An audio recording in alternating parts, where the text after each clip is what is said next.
Ad Astra Abyssosque. What can I do for you, traveler?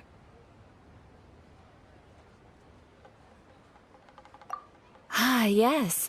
I've heard that you've already made arrangements with the captain of the Crux Fleet regarding your passage to Inazuma. Is that correct? Now that I think about it, it's been quite some time since I last visited those lands. Unfortunately, I don't have any current intel that would be worth sharing with you. There you are. You're the traveler that Beido will be taking to Inazuma, right?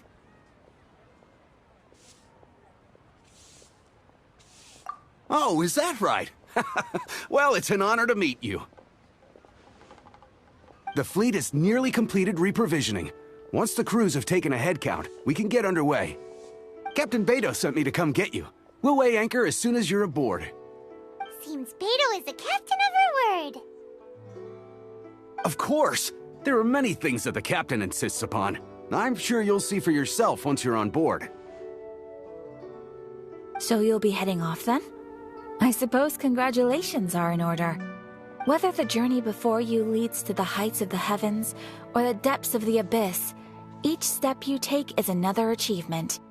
Until we meet again, Ad Astra Abyssosque.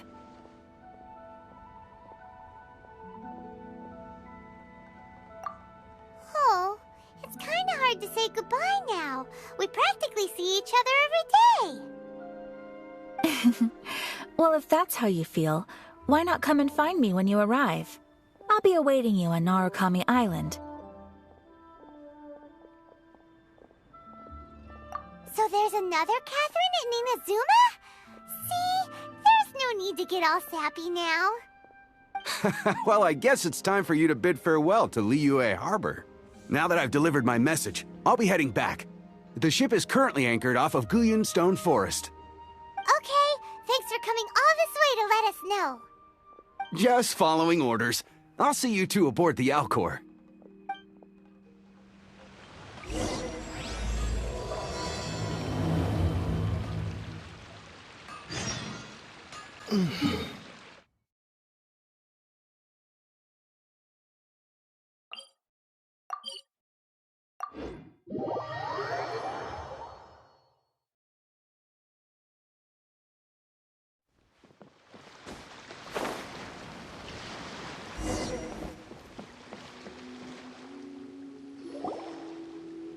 Ah, you finally made it. All these years, come rain or storm, the Crux fleet has never suffered a delay. If it were anyone else, I might have set sail already.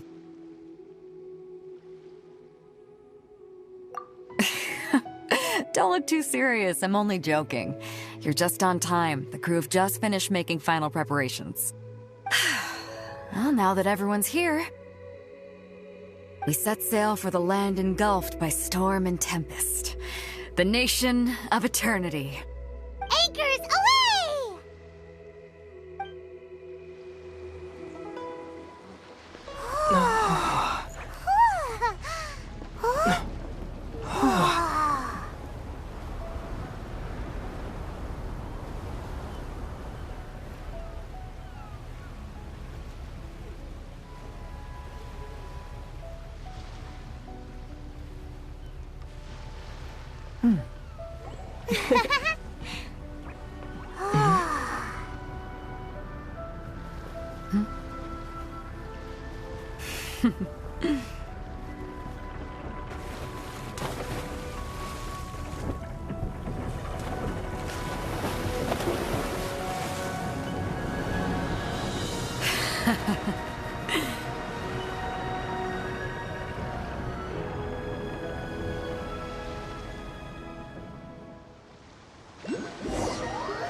Ahoy there.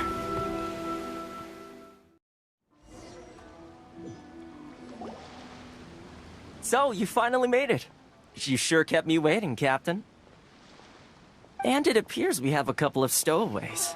Or perhaps I should say, honored guests. Shush! You can blame your almighty shogun. The tempests around Inazuma have been growing all the more fierce lately. Though the fleet was fully up to the challenge, the inclement weather still caused some delay. Now then, let me introduce everyone. This is Thoma, a trade partner that I've gotten to know recently. You don't know how long I've been waiting to see you. Thoma, these two are... Oh, no need for introductions. Their reputation precedes them. It seems even the stormy seas can't keep rumors of these Outlanders' sterling deeds at bay.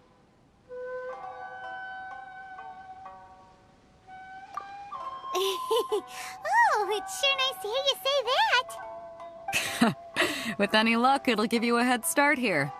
Thoma's resided on Ritou for quite some time now. It wouldn't be going too far to say he's the fixer around these parts. If you run into any problems here, just talk to Thoma. But if he tries to pull any moves on you, I'll be sure to deal with him personally the next time I'm around.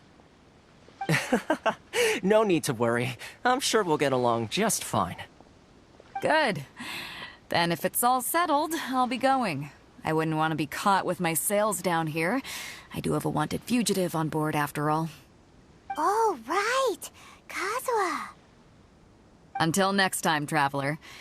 Remember to give it your all, no matter what perilous storms you may encounter. Fair seas, Captain Beidou. Bye-bye!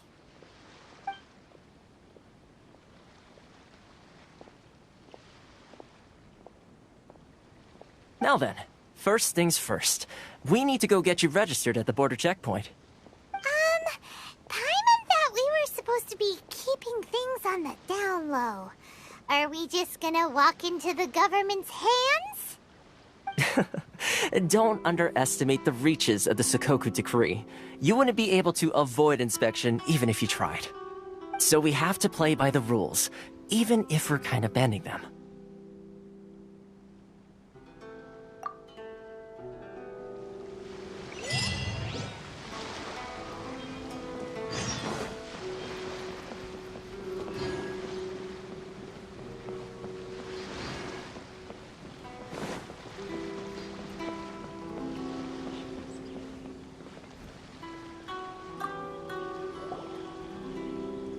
Hello? Please state your name, identity, and the purpose of your visit. Oh, except you, Thoma. You must be new here. Excuse me? Please provide the information requested, and also declare any goods you are carrying with you.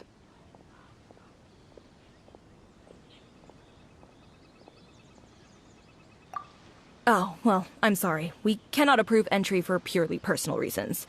So, unless you have a valid reason for visiting in accordance with the rules...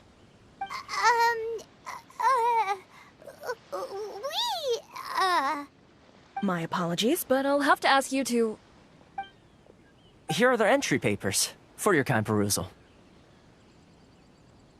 What? Take your time. No rush or anything. I just wanted to see what you'd say. Sorry about that.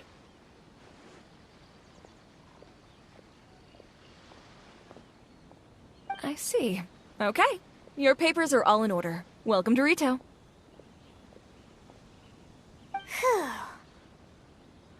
So, where do we go next?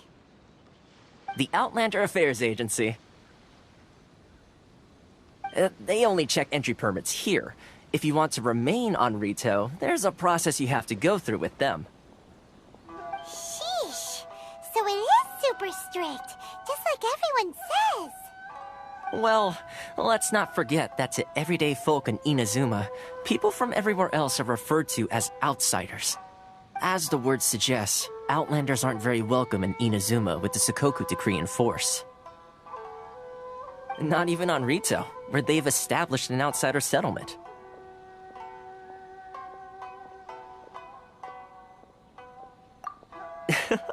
I like how you think. I've got a feeling we're going to get along very well. Now, let's head over to the Outlander Affairs Agency. Most of the current rules were put in place by the administration of Ritou, the Kanjau Commission. The Kanjau Commission? Yes, one branch of the Tri-Commission of Inazuma, responsible for growing and managing the nation's wealth. You really haven't heard of it before?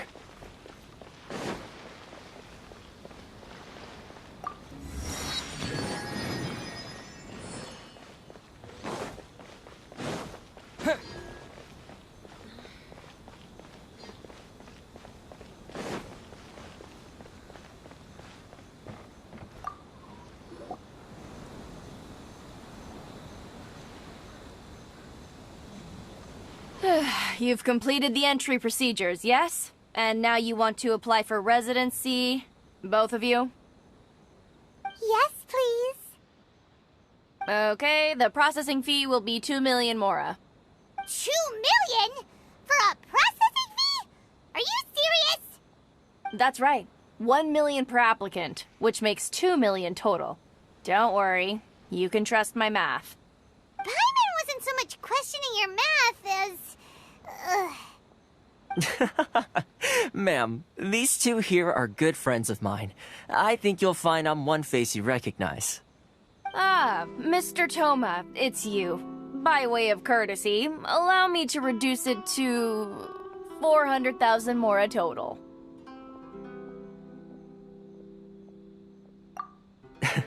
Thank you ever so much, Miss Eureka. But as this is just a processing fee, I think 600 mora should cover it if I'm paying on their behalf. I'll treat you to dinner too. How does that sound? That's not how you haggle! By all means, bargain the price down, but... Alright then, as you wish, Mr. Thoma. I will make a record. Much obliged.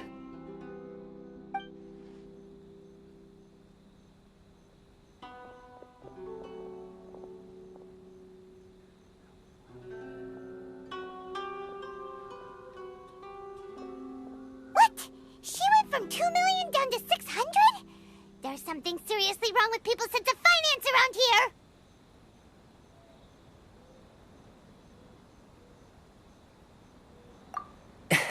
It's not as mind-boggling as you think. A processing fee is just a figure of speech. The way some here at the agency see it, the fees are easy money, so it becomes a question of how much they can make. So when the day comes that some poor merchant from overseas with more money than sense gets stuck here and needs to apply for residency... Then they'll milk them for all they're worth. Exactly. It's at times like this that having a local friend really comes in handy.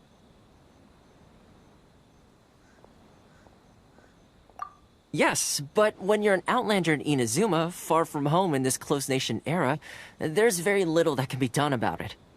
The most that overseas merchants can do to look after themselves is stick together. That's how the International Trade Association came about. So it's a trade association built by and for Outlanders? Yep. And as well as advancing commercial interests, the association provides help, support, and structure for Outlanders trying to survive on Ritou. Essentially, it's an association devoted to both commercial excellence and survival skills.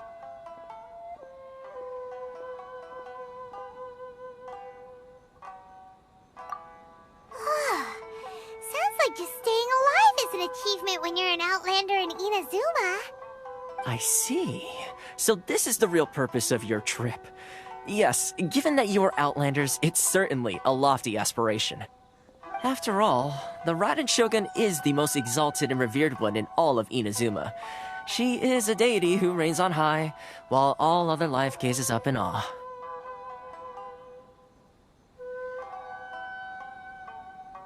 Huh. I was going to say nothing is set in stone when it comes to who you will encounter in this world. Who's to say you won't happen to run into the Raiden Shogun one day after lunch? Uh-huh. And is that likely? Okay, I'll give it to you straight. I know of a way to introduce you to the Raiden Shogun. Really? Wow! Wow, the Ritou Fixer is better connected than we thought. I mean, it will take all the resources I have at my disposal, but it can be done. However, before we get there, connections come at a high price, you understand? Not you too. No. In this instance, when I say price, I'm not talking about Mora. In fact, there's no real cost as such. It's just that if this is something you really want, you'll have to agree to help other people solve some of their problems first. I like to do things in a way that keeps everybody happy. It's my own personal rule for dealing with situations like this. Sounds very reasonable to Paimon. You're the man in the middle, so you have to trade favors to keep everyone indebted to you.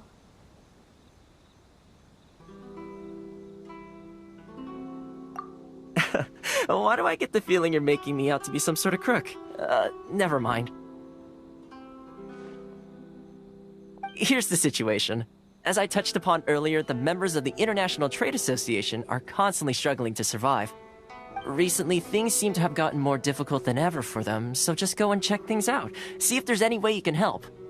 The head of the association is called Carisio, and he's a good friend of mine. Go talk to him. I'll wait for you here. Outlander Affairs Agency. Please have your documents and proof of identification ready.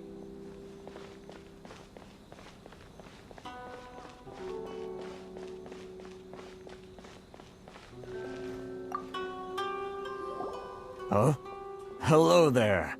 You must be seeking refuge with the International Trade Association. The Outlander Affairs Agency took you for all you're worth, I suppose.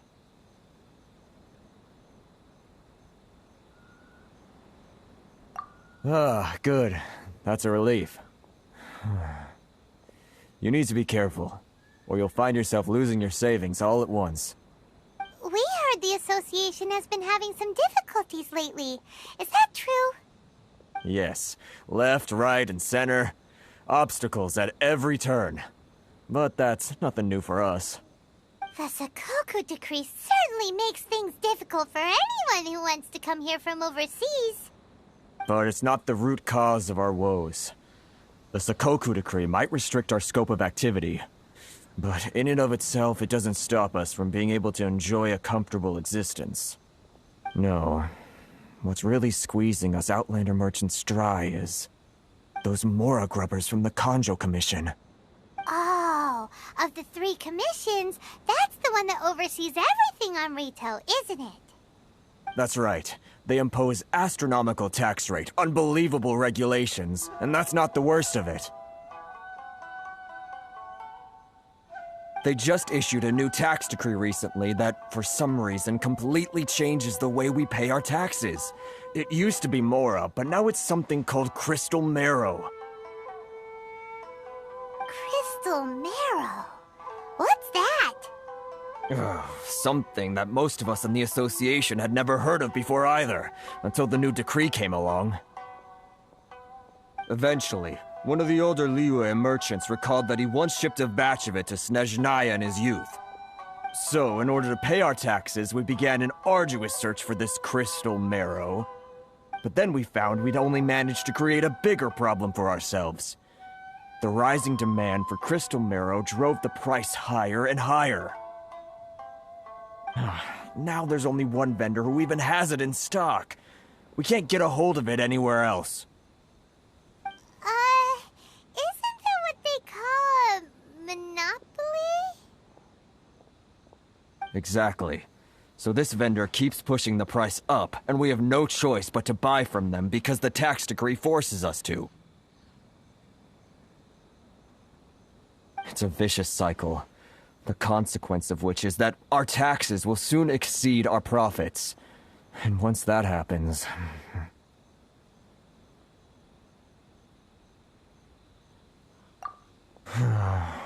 We've tried communicating with the Commission directly. But this is a nation where the cries of a few struggling merchants will never be heard over the ever-present roar of thunder. Fontaine, my dear homeland. I miss you an awful lot at the moment. Sounds awful. They're really bleeding them dry. What do you think we should do?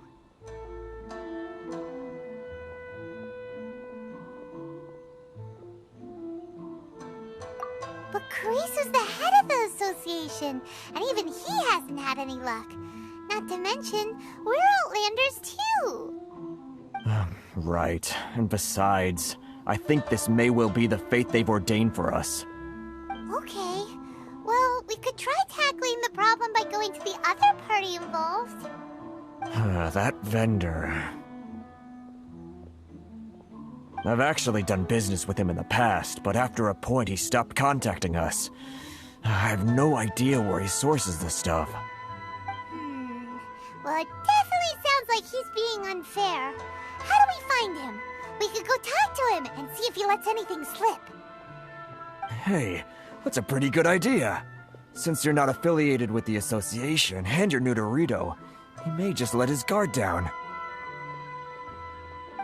If I remember correctly, our usual meeting point with him is under a tree by the coast in the residential district. See if you can find him there. Got it! We're on the case!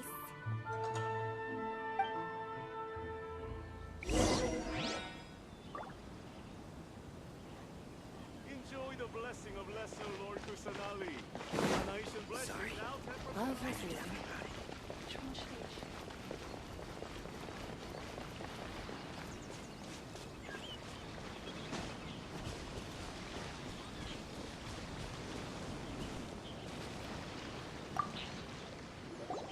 Huh? I don't think I recognize you. Are you new arrivals?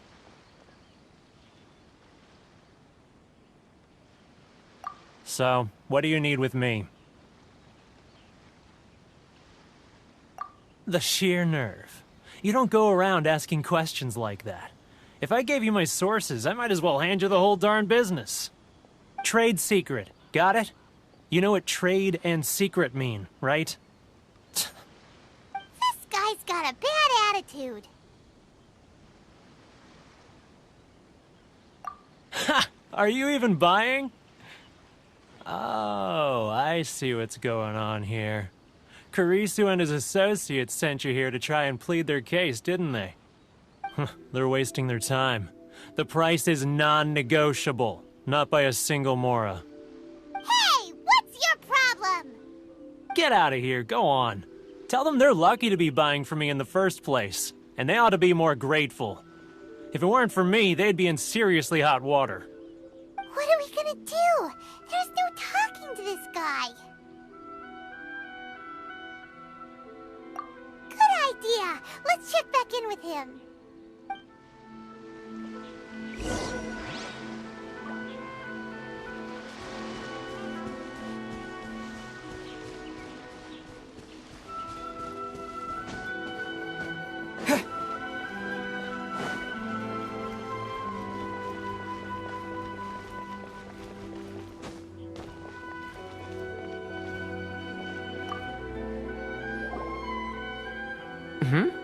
That was quick. You resolved it already? Actually, we're having a little trouble. No? Well, by all means, tell me what you need. I'll help as much as I can. Getting you to go fixing things when you've only just arrived is quite a demand. Oh, that guy? I'm familiar. He used to be a bit of a sorry sight, selling shells that he'd collect on the beach just to get by, but he seems to have suddenly shot up in the world recently. I can only assume he must have found himself a patron after leaving the International Trade Association. Huh. You're saying he used to be a member of the International Trade Association? So he's an Outlander too? Yes. Couldn't you tell when you spoke to him?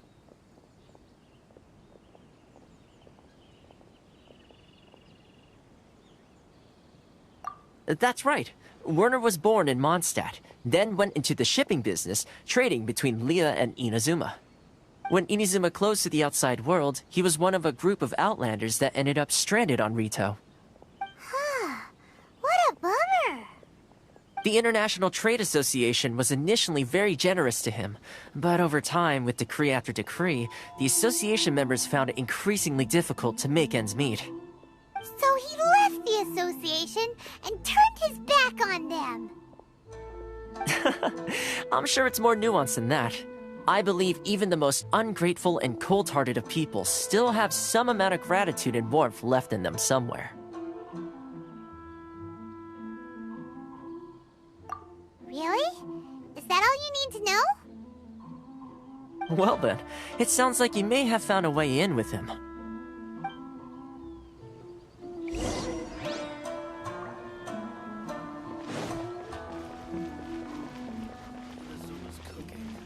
If you want to taste Mondstadt's great wines, then look no further than this.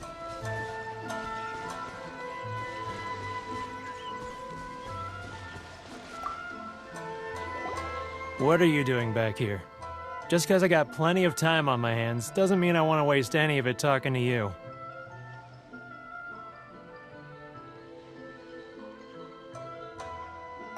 Huh? Where's this coming from?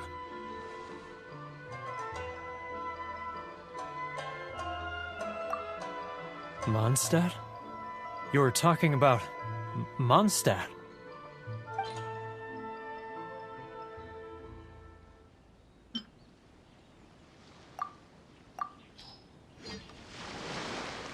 Goodness, I can sense it now.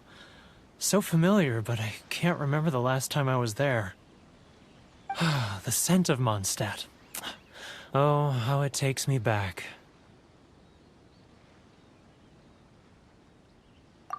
Oh, my hometown. The home of freedom. How I long to go back and visit. Oh, it's working! So, trying to play my heartstrings like a liar, are you? I know what you're up to. Huh? What is this? What are you up to now? Just close your eyes already! You mean the sound of the ocean?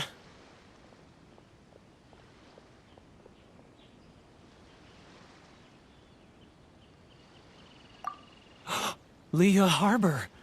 I can see it so clearly. Oh, and the sound of the waves. The calls of the merchants.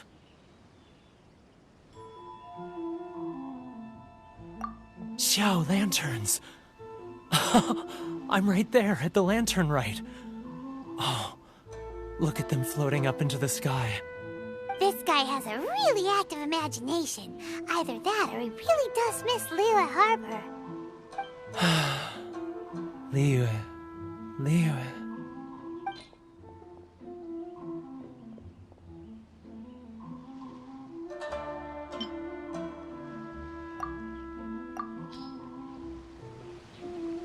Wait. Stop. That's enough. Don't make me relive it anymore. My poor heart can't take it.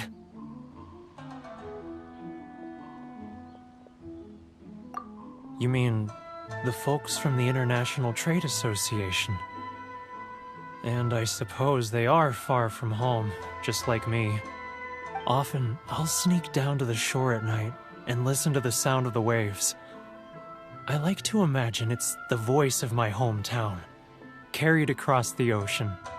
I've run into folks from the association more than a few times doing just that, but I always hide my face and slip away. Don't you think I've wanted to talk things through with them and free myself from this anguish? Well, no one's stopping you, so... They're so resilient. None of them had anyone else to rely on, so they rallied together, committed to finding a way to survive. But I couldn't do it. I'm not strong enough. So I caved. Those people, they'd make the smallest of promises, offer the most measly benefits, and I'd do whatever they asked of me. And make Mondstadters look like the worst people in the world.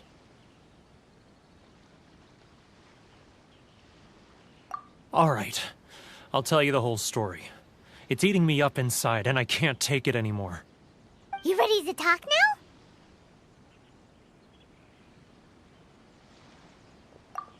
But I betrayed them. I can't show my face there. Come on, you scaredy cat. Look, you messed up, but now it's time to make things right. So come on, get it off your chest. What's the deal here? It's a scheme by the tax collection Ashigaru. Yashiro and his companions. They start by overtaxing the merchants, then take the extra crystal marrow they receive and stockpile it.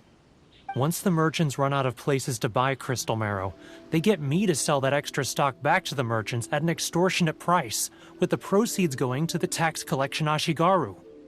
It's plain evil gouging them like this. I'm their puppet, yes. But my cut is a tiny fraction of what we take in total. It's barely enough for me to live on. Evidence? You're right. Without conclusive evidence, he will never admit it. Now that I think about it, whenever I report back to him after a sale, he always heads to the same place. It's always made me suspicious. As it happens, I handed some Mora over to him not long ago. I can show you where he went if you want. Really? Well, then there's no time to lose. Let's go!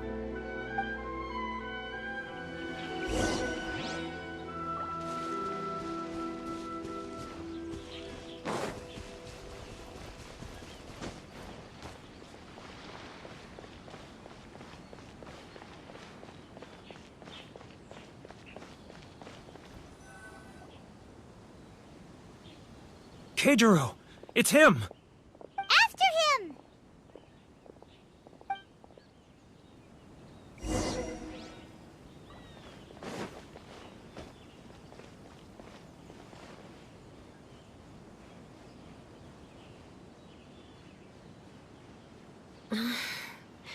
Should I close early? Love her freedom. It's not like I'll get any customers.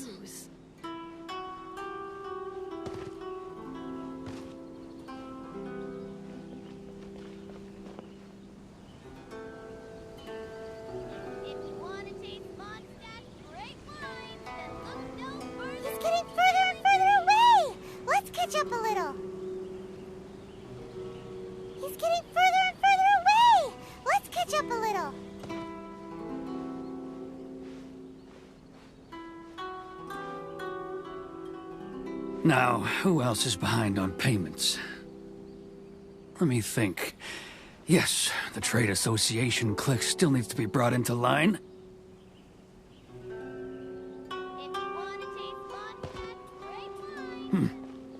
What was that sound?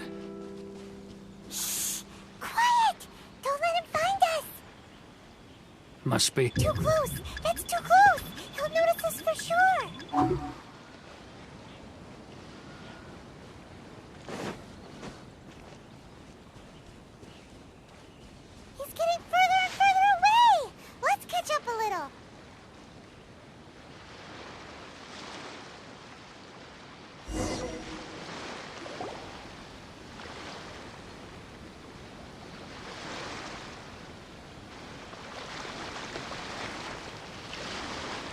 What could he be doing at a place like this? It looked like he buried something over there, didn't it? Why don't we take a look?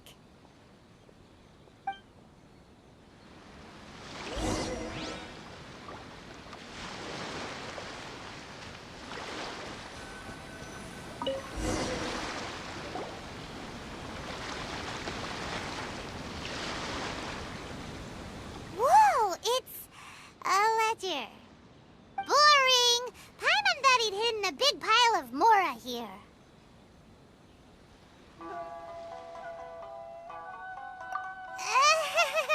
Yeah. Let me take a look here. Aha! Yes! This is what we're looking for. A clear and complete record of every single transaction, each one proof of his guilt. Great! Well, now we have our hard evidence. Let's go tell Karisu the good news, shall we? I'll say goodbye to you here then. Huh? You aren't gonna come with us? I need a little more time before I'm ready to face the head of the association. I'm sorry. Huh. Poor Werner's a pretty awkward guy, huh?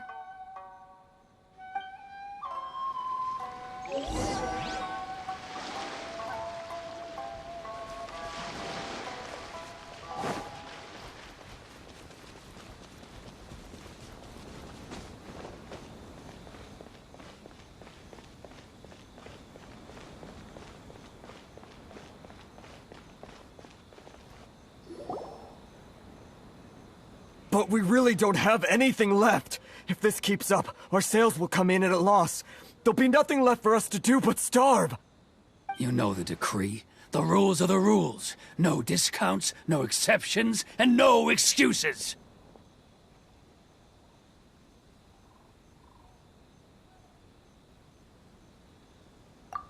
And who are you? Another new member of the association? It just so happens that we found your little ledger, so now we're here to tell everyone all about how you embezzled crystal marrow to sell it right back to the taxpayers. Huh? Is this true? You've been swindling us! Well, you see, the taxes, Let me take a look at the ledger.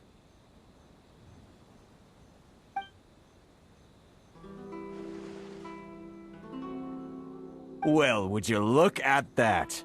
Every payment the association has made is right here in your personal ledger. So, Mr. Keijiro, it seems you have some explaining to do. How shall we settle this, So you think you can use this against me, do you? It's quite obvious that I'm merely trying to earn a modest living for myself, like anyone else. Word has it that Samurai and the Commission place great importance on reputation and prestige. Though I'm sure Commission members won't blame you once word gets out. Huh? Is that a threat? Are you threatening me? No, not at all. I'm simply stating that it would be quite a pity if an illustrious gentleman such as yourself were to have their reputation tarnished. Well, even if what you say is true, what do you suggest we do about it? I believe you still have a quantity of crystal marrow in your possession, correct? Perhaps that crystal marrow could be used as compensation for the recent tax hike, and us merchants could finally have some more breathing room. Is that it?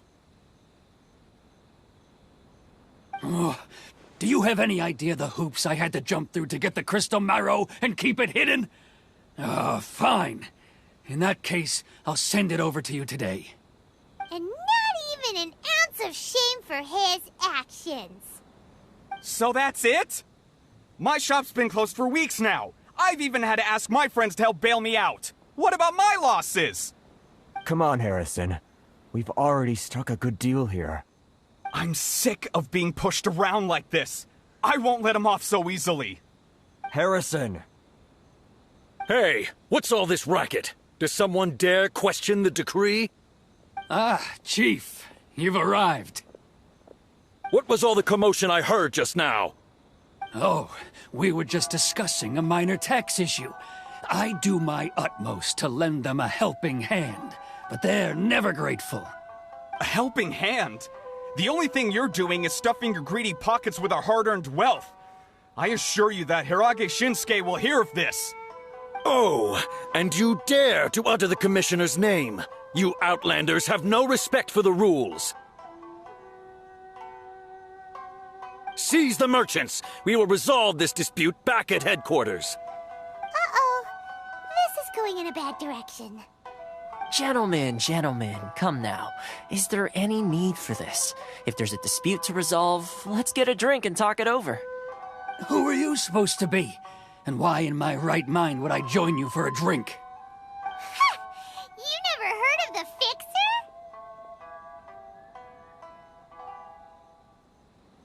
Here's my card. Huh. You're from the Yashiro Commission. Shh. Huh. Well, this is Kanjau Commission territory. However powerful the Yashiro Commission may be, you have no business meddling in Ritou's affairs. Of course not, of course not. Still, perhaps you could show the young...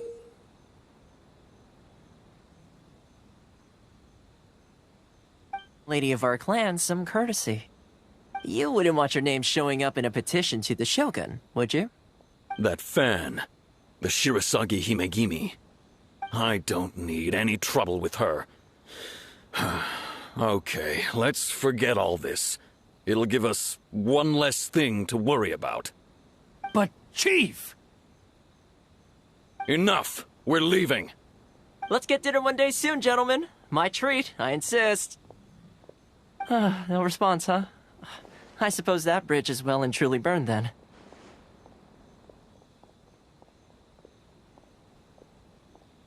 Thank you so much, Thoma. But I'm sorry your relationship with the Kanjau Commission had to suffer for our sake. Hey, I was joking. It's a small price to pay, and you're more than welcome. If there's anyone you should be thanking, it's the Traveler. He's the one who found a way to turn things around. If nothing else, I'm sure the tax collection Ashigaru will tread a little more carefully in the future. Thoma, what was all that? Shh, not here. Too many people listening. Let's move somewhere else.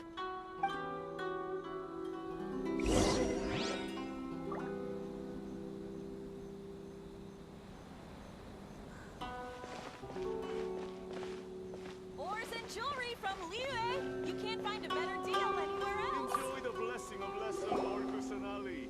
Corruption seems rife in the Kanjau Commission. They truly are rotten to the core. All right, time for me to answer your questions. What would you like to know?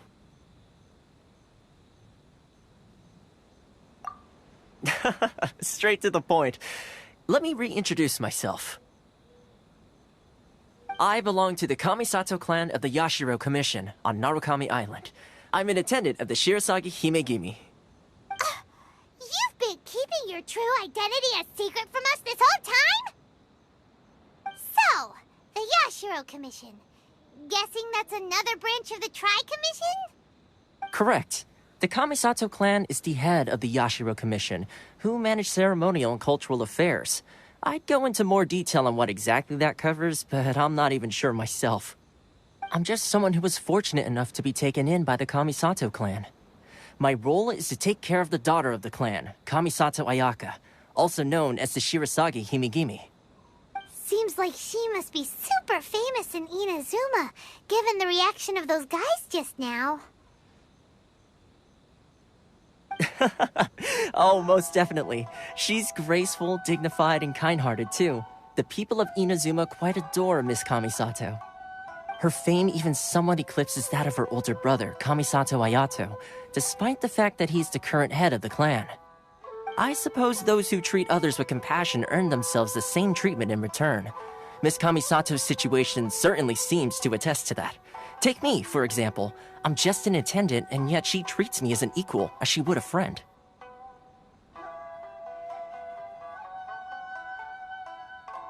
You're asking the right questions, and to be honest, I don't want to keep you in the dark any more than is necessary.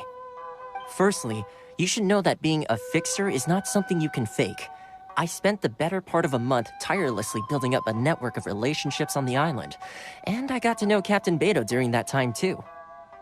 Still pretty good going for just a month's work. Well, maybe I have a slight knack for schmoozery, but the main thing was I had to make sure I'd be in time to receive you when you arrived. Inazuma may have closed off to the outside world, but that hasn't stopped a lot of people from hearing about your feats in Mondstadt and Liyue. So, when Miss Kamisato heard of your intention to come to Inazuma, she began looking forward to your arrival with great anticipation. She's excited to find out whether the rumors are true. That is, that you have what it takes to change the tide of the times. Change the tide of the times? In the test I gave you earlier, although there were a few hiccups at the end, it was you who found the way to turn the situation around. Navigating powerful people, using their character flaws to your advantage. It's just what Miss Kamisato had hoped to see. With your help, even the Vision Hunt Decree...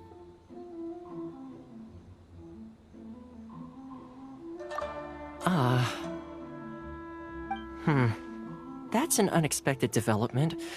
Perhaps our sources were misleading. Yes, of course. I completely understand, and as agreed, I shall help set that up for you. Thoma sure didn't put up much of a fight. Well, my work on Ritou is done. So I suppose this is goodbye for now. Oh, one more thing. This invitation letter is for you. When you get to Narukami Island, you can find me at the Komori Tea House, as per the letter. Good luck with everything. See you soon.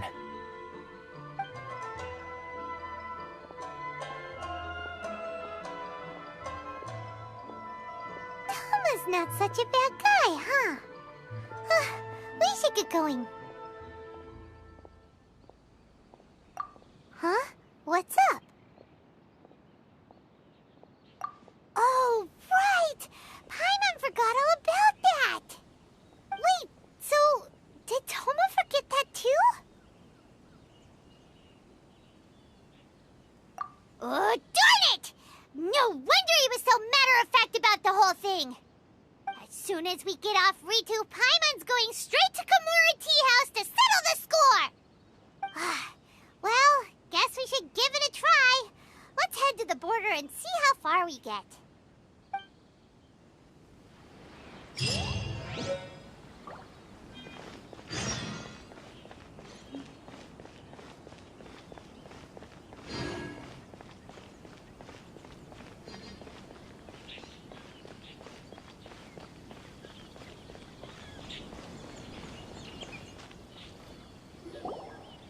Stop there! Present your travel permits. Sorry, but we really gotta get to Narukami Island. It's kinda urgent. If you don't have a travel permit, this is as far as you'll get. Those are the rules. As expected. Traveler, you gotta think of something. How do we get out of Ritou?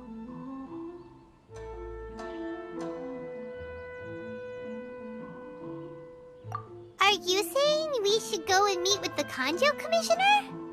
Guess it can't hurt to try. Even if Paimon has a few choice words to say about his subordinates. Who knows? Maybe he's our biggest fan.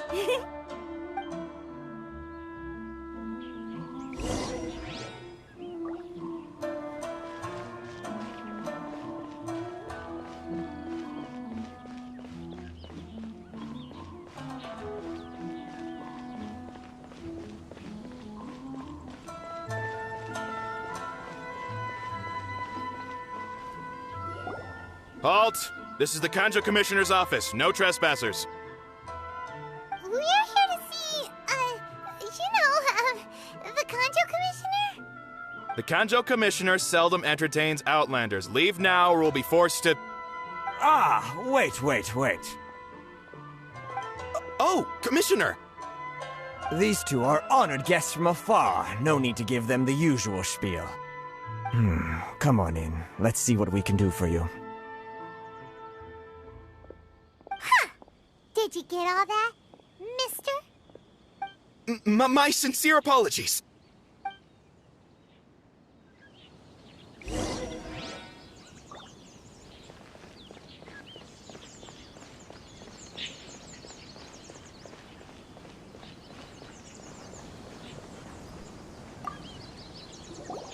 I am Hiragi Shinsuke, Kanjau Commissioner and head of the Hiragi clan. It's an honor to meet you both.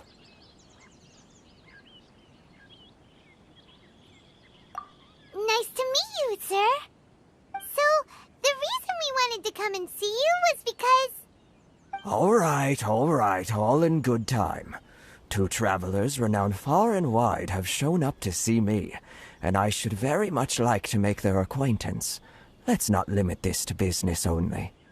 So what you're saying is, we really are pretty famous, huh? Absolutely. How many other people in the world have what it takes to knock the wind out of Storm Terror's sails and put the Overlord of the Vortex back under the sea, eh? Exactly! Paimon thinks you make an excellent point. And I hear you also foiled a Fatui plot in Liyue Harbor. Even beat one of their harbingers in a duel. Is that true? Whoa, you heard about that too? Yep, it's true, all right. As I thought. Something wrong? No. I'm simply awestruck by you both is all. Ritou is greatly honored to have you visit us. One other thing I heard about you is your great zeal for helping other people. This makes me wonder whether you might be so kind as to render your assistance to the Kanjau Commission. Oh, sure, no problem. Whatever you need, right?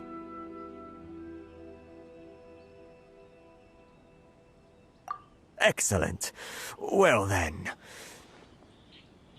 You must know the Genshin. A flower grows on the mountaintops of Liyue. Yep, we've picked a few of those before. So, you want us to go back to Liyue? Yes, bring me 300 Genshin, would you? Freshly picked, I mean. Did Paimon hear that wrong?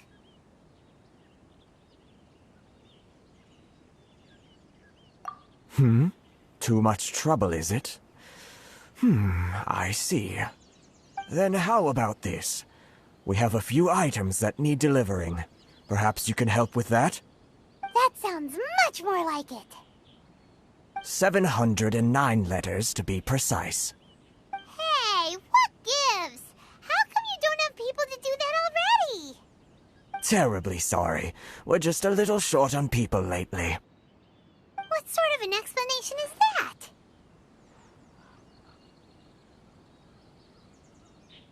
Traveler, what are we going to do? Should we really help this guy?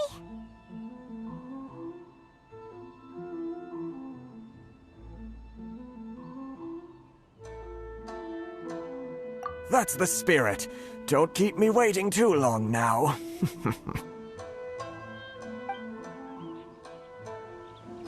You're seriously considering taking this job?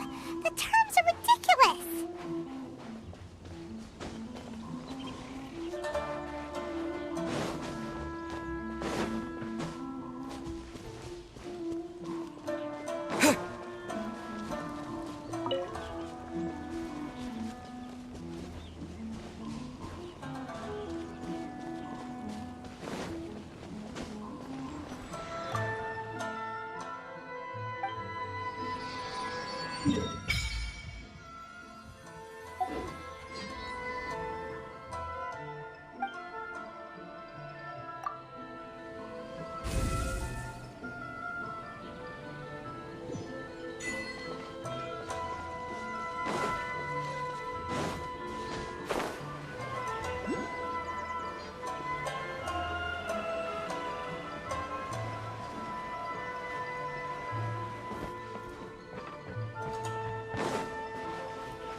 Halt, you two!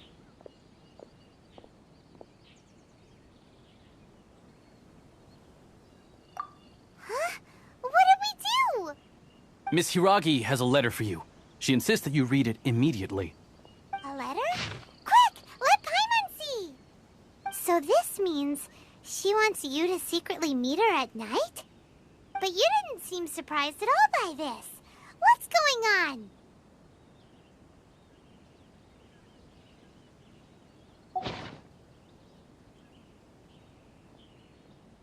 Huh? Have you been up to something behind Paimon's back? Let's ask her tonight and see what she has to say.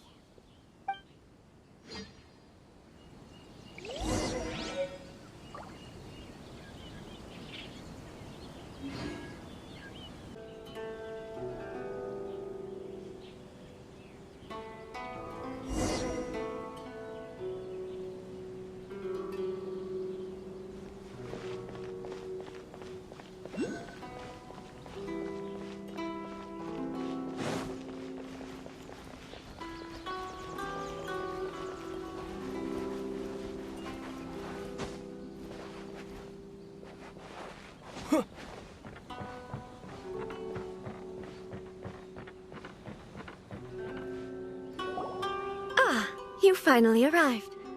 Allow me to introduce myself. I am Hiragi Chisato. This is technically the second time we have met. It's a pleasure to see you again. Wow. She's the daughter of the Hiragi clan, all right.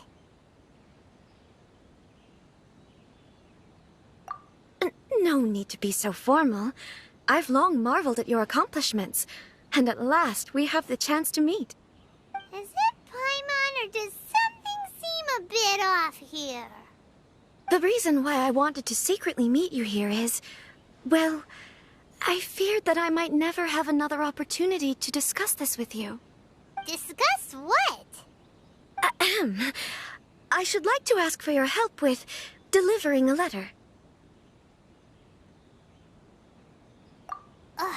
Like father, like daughter. Couldn't you be more original? No, you misunderstand me. Please, allow me to explain. I was hoping that you could deliver a letter to Narukami Island in my stead. It is to be given to Kujou Kamachi of the Tenryou Commission. My father has always forbidden me from communicating with him. He knows that there are prospects for my marriage that would better serve him politically. But my heart is with Kamaji. There is no one who would dare defy my father's will on Ritou, but you are Outlanders. Outlanders seeking to get to Narukami Island. It would be regrettable to let such an opportunity pass. Oh, Paimon gets the whole picture now. Of course, in doing so, I will also do everything in my power to help you leave Ritou. That is my promise. To be perfectly honest, as long as you remain in Inazuma, my father will have no intention of letting you leave Ritou. Yeah, we figured as much. It was pretty obvious he was just trying to hold us up here. I secretly overheard a conversation between my father and a very arrogant-sounding woman just a few days ago. They seemed to be discussing how to keep you here on Ritou. In fact, it was the first time I had ever heard my father speak so respectfully to someone who wasn't the shogun.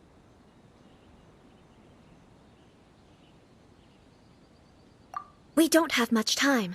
I'll tell you my plans to help you off the island. It just so happens that a shipment of goods is... Very well. I'll be waiting for you at the border. I'm counting on you to deliver my letter.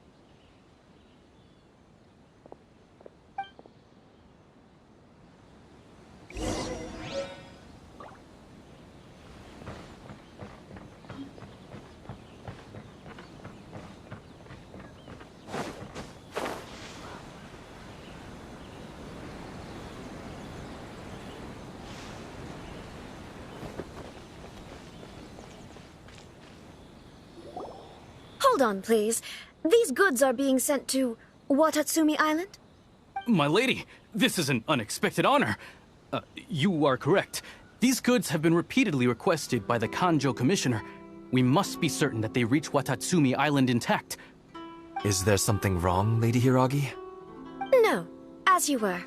My father simply has some concerns of the shipment's safety, and has ordered that myself and an additional qualified escort be dispatched to ensure safe transport of the goods. My lady, you aren't suggesting that you intend to escort the shipment personally, are you? There's certainly no need for you to trouble yourself with such a matter.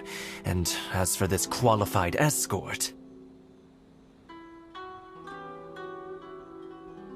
Please, do not cause us any further delay. If memory serves me right, my father has already asserted that this shipment must arrive on time. I'm certain punishment will be duly dispensed if it fails to do so.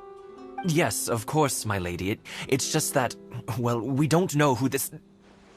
Now, need I remind you of the penalty if anything were to happen to me en route?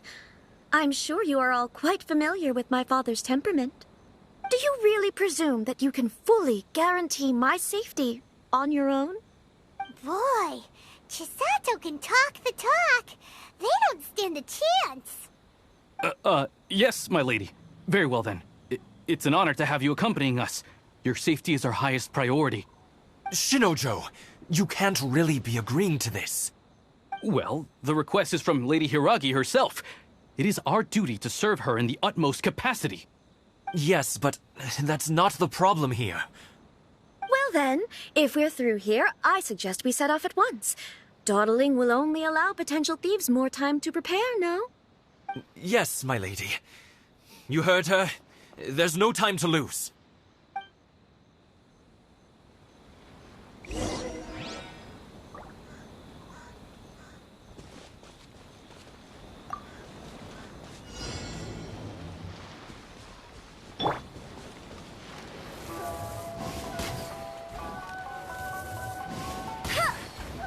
My lady, please stay back. We'll handle it. Not as well as we'll handle it!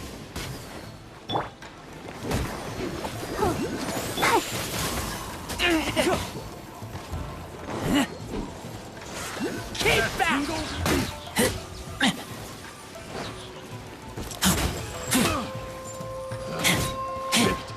The wrong test subject. Picked the wrong test subject. There's no end to this. Let it rain! Get him! Monster sighted! Prepare to counterattack!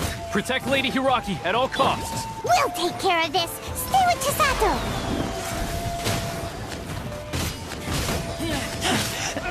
I take...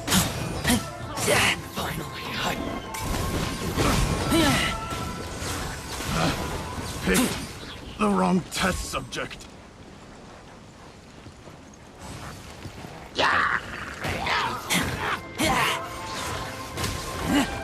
Watch out! More monsters inbound! Lady Hiraki, stay close.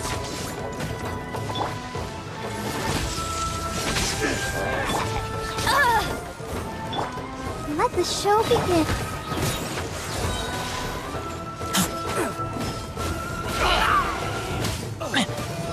Fall before me!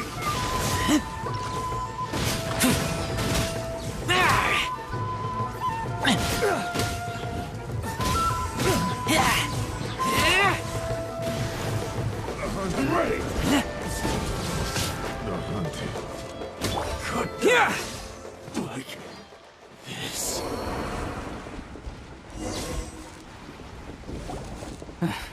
We can take refuge in the village up ahead. How are you faring, my lady? I'm perfectly all right. You may stop here. The road to Narukami Island is just over there. In my letter, I've requested Kamaji to grant you a special travel permit from the Tenryou Commission. Consider it a token of my appreciation. My lady? So that's how it is. I had a feeling something was amiss, but Shinojo, you... No, Lady Hiragi would never hide anything from us, I'm sure of it. But who is this Kamaji you speak of, my lady? I'm not afraid to say that he's the one I love. The one you love? Shinojo, did you honestly think that... What? No, I was just clarifying, that's all. I would never in my wildest dreams, You two needn't worry. Please, forget that this ever happened. If my father catches word of it, I alone will be held accountable. Yes, of course. As you wish, my lady. But what will happen if your actions here are discovered, Chisato? Don't fret. My father has always been one to spoil me. The worst he'd do is sentence me to half a day without food, or something to that effect. Huh. Paimon never suspected a guy like him could have a soft side. I wish you a safe journey. I'm sure we will meet again. Bye, Chisato! Come now. Quit your staring and let's get moving. We've got goods to shift. All right.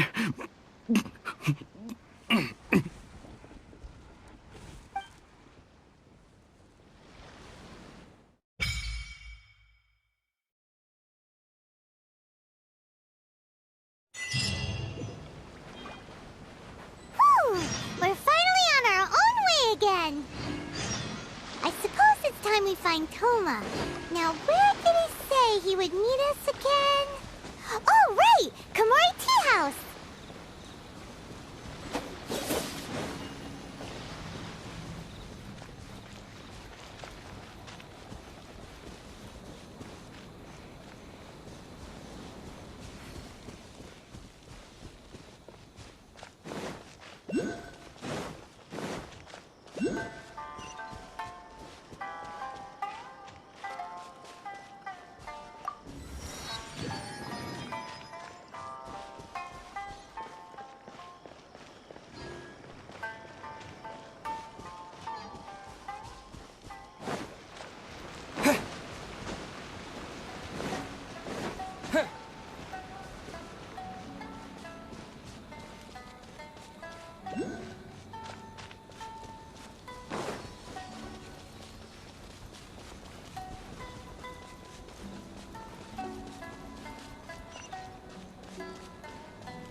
What's on the other side of the ocean? Is it just me?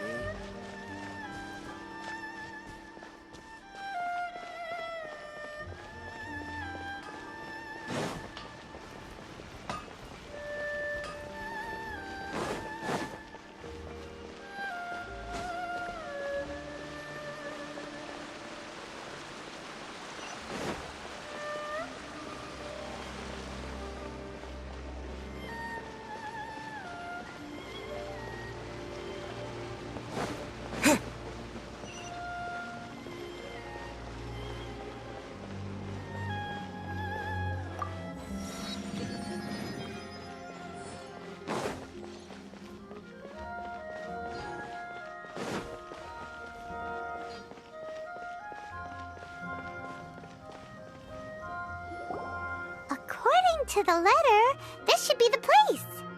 Sorry, we don't serve the general public. I'm afraid you'll have to leave. Wait! We're not the general public. Well then, you must be a couple of wandering Outlanders that snuck into the nation, judging by your attire. Are our clothes really so... what Paimon means to say is... The Yashiro Commission's seal. This must be from Mr. Thoma. It seems there's more to you than meets the eye. In which case, welcome to the Komore Tea House, a safe haven for the Yashiro Commission. Well, that sounds more like it.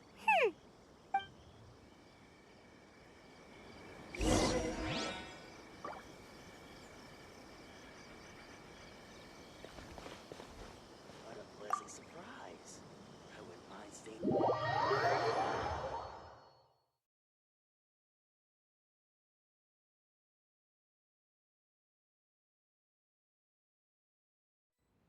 Well, now that we're here, where's Thoma? Paimon doesn't see him anywhere. Do you think he forgot his promise to meet us? Who forgot their promise? I was beginning to think you'd forgotten about me. What? Is that dog talking to us? Relax. No need to look so surprised. I take it this is the first time you've seen me in this form?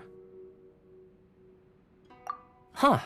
So you didn't see anything like this when you were in Liyue Harbor? Now that you mention it, this does suddenly seem less out of the ordinary.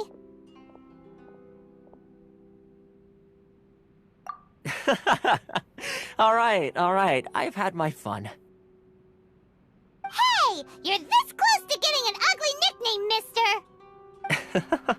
Well, I've had some time to kill, given that I've been waiting here for you for so long, as was the case in Ritou.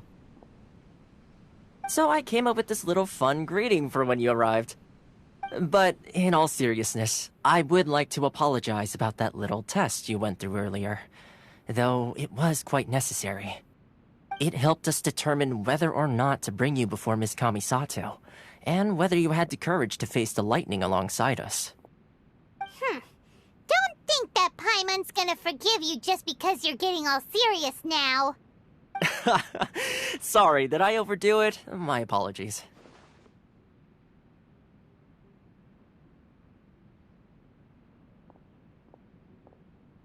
Let me just say this. You've often found yourself skirting the rules from the very beginning, haven't you? Naturally, this is due to your unwavering and resolute determination. A long time ago, we had a friend who was much the same, but when the lightning struck... So you've heard of his story. his light still burns all the more brightly.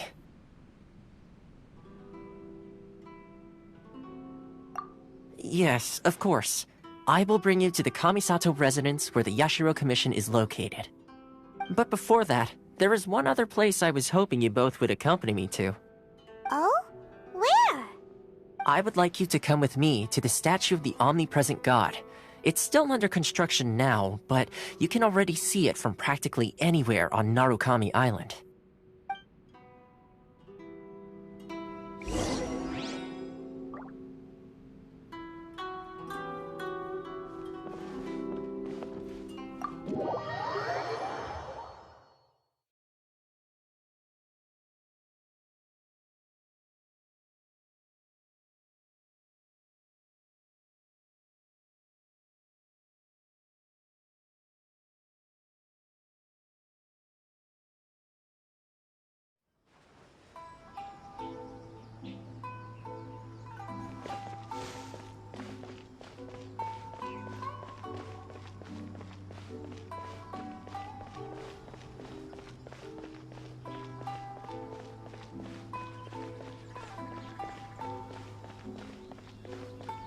Give me half a chance, and I'll become an outlander.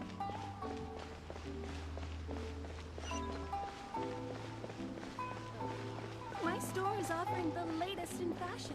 Come and have a look.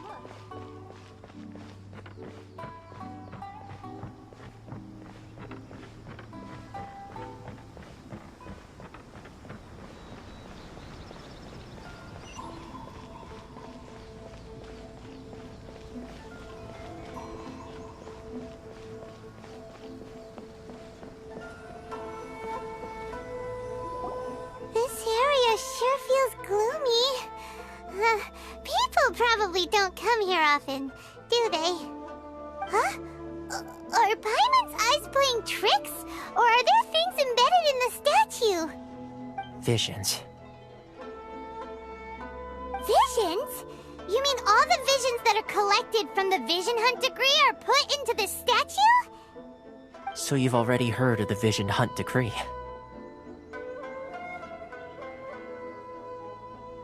Before I try to explain, I should perhaps remind you first that Mondstadt is the city of freedom, and Liyue is the city of contracts.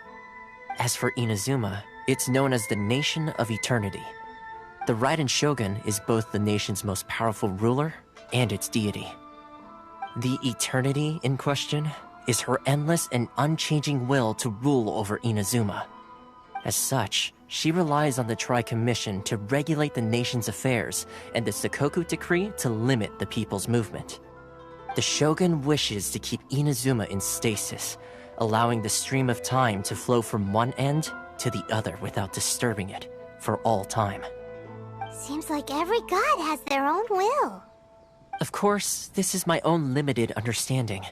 As for the reason behind the recent Vision Hunt decree, perhaps the Shogun believes that visions grant people the power to change, and that her eternity doesn't allow for such instability to exist. Whatever the case, the fact is that the Raiden Shogun has dispatched the Tenryou Commission to scour the nation for visions, embedding each one in this statue. And this statue of the omnipresent god can be seen as Inazuma's symbol of eternity. But if that's the case, wouldn't you say that the Raiden Shogun is being, I don't know, selfish? Only Outlanders such as yourselves would ever dare speak out so directly against the Raiden Shogun. And yet, I agree. The Vision Hunt decree is something that simply should not exist. And Miss Kamisato has been committed to fighting it since the day it was announced.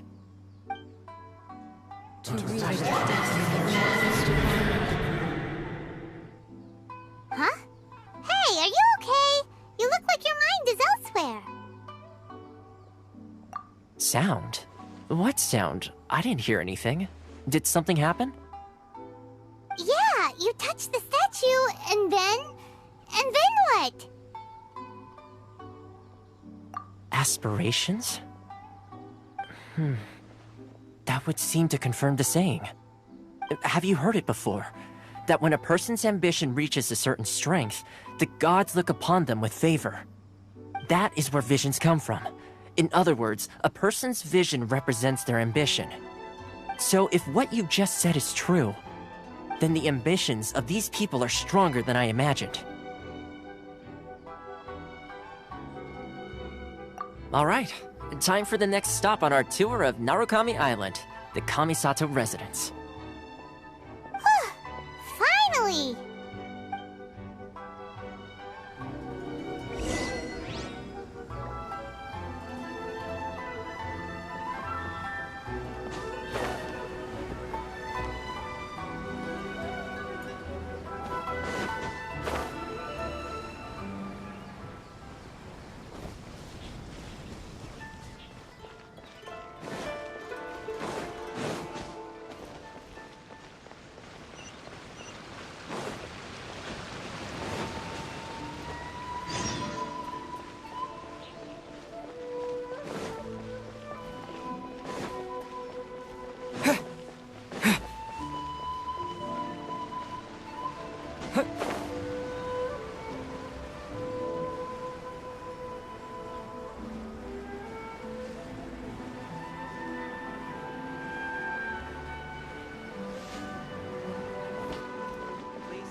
Lightning flash!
There you are, eavesdropper.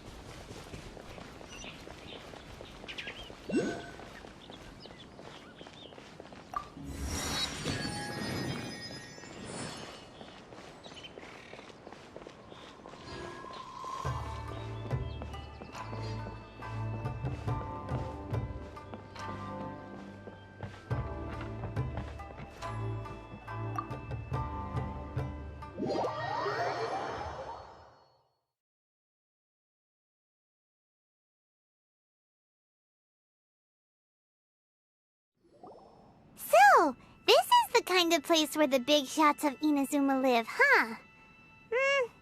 Paimon kinda expected it to be snazzier.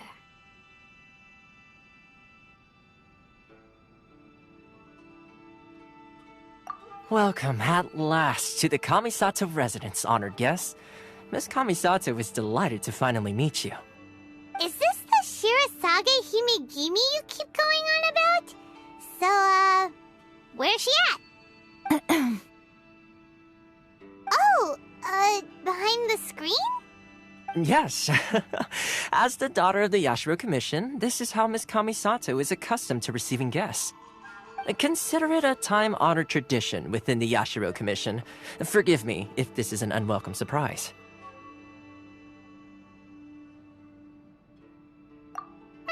Makes sense. She's a super important person after all. Please forgive my lack of courtesy for receiving you in this fashion, especially following such a long and wearisome journey over the sea.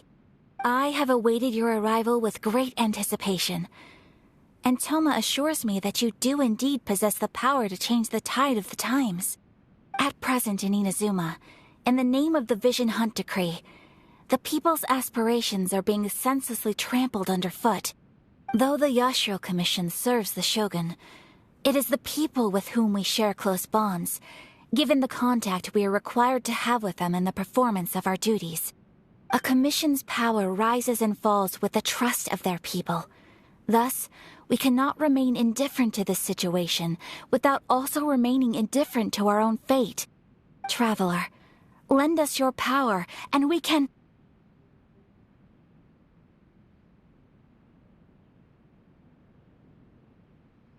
Oh. See, milady, it's just like I said. This will take us nowhere. No, please! Wait! Please, don't go! I will introduce you to the Raiden Shogun on one condition. You must fulfill 3 small wishes on my behalf. What are your wishes? They pertain to 3 whose visions were taken from them. Perhaps once you've met them, you will understand.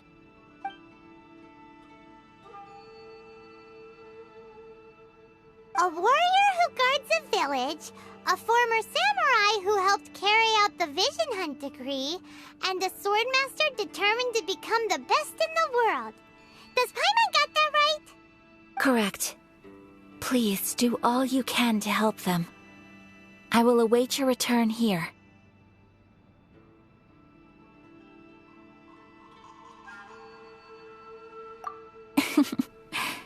Then you have my gratitude. I'm sure you'll do great.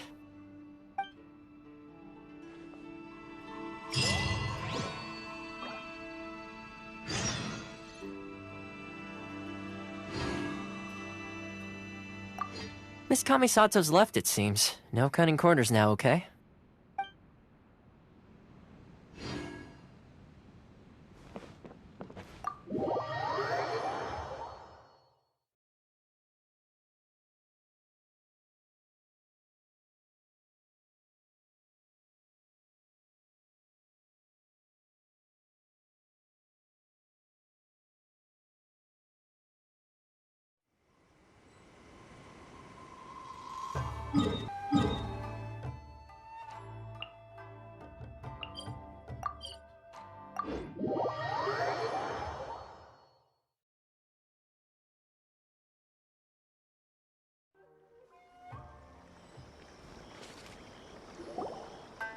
Where's the person Ayaka told us about?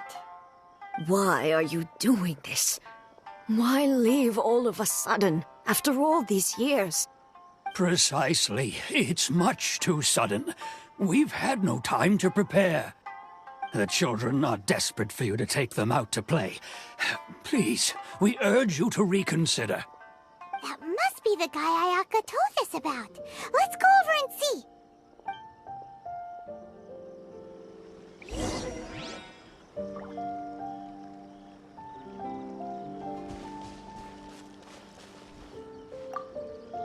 Ah, you must also be here to try and convince Tejima to stay. Tejima has protected this place ever since he arrived here 30 years ago. Keeping out the treasure hoarders, fending off any monsters that draw near, resolving quarrels between the villagers. He has put an enormous amount of work into looking after this place, and we all think the world of him. But now, all of a sudden, he says he plans to leave us.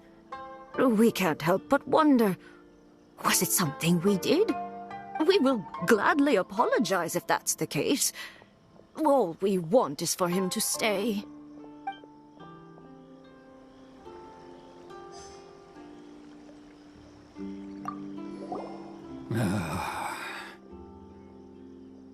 If you want my opinion, something to do with the Vision Hunt decree. It's clear that Tejima had done nothing wrong, and still they confiscated his vision.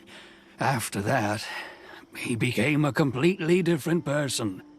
I can't claim to fully understand it, but I could tell that he'd lost something very important to him.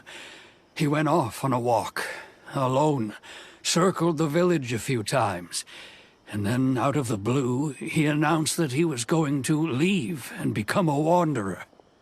Truth be told, we aren't sure whether trying to keep him here is the right thing to do. But equally, it doesn't feel right to let him leave when he's in this state. He's a lost soul. Seems like he's a well-respected guy around here.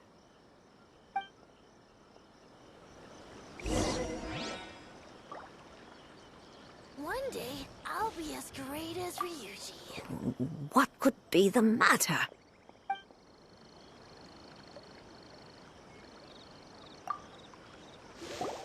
You must be Tejima. So what's made you want to up and leave all of a sudden? Me? It's not a question of why I want to leave, but a question of what reason I would have to stay. True, but that's not why I chose to stay here. And what made me want to come here 30 years ago? And why have I never wanted to leave in all that time?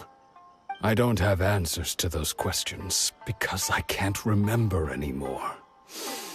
Ever since they took my vision away, it's like a slice of my memory is gone. In the past, I knew I wanted to stay here.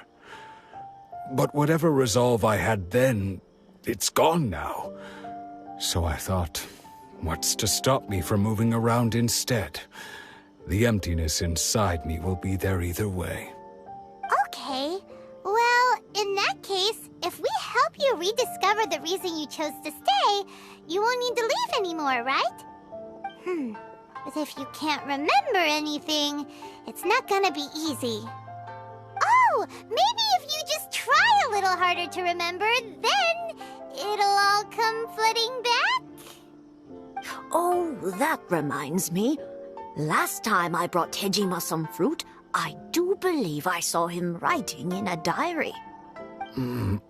I keep a diary? If you say so.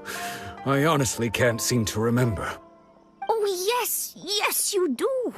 And what's more, I remember you saying at the time that you wanted to make a note of a few interesting things. Things which would prove very important at a later date. Perfect! So if we want to keep Tejima from leaving, we just need to find his diary. It must be around here somewhere. Let's take a look. If you don't mind, we will leave you to find the diary. We should head back to the village to inform the others of Tejima's situation.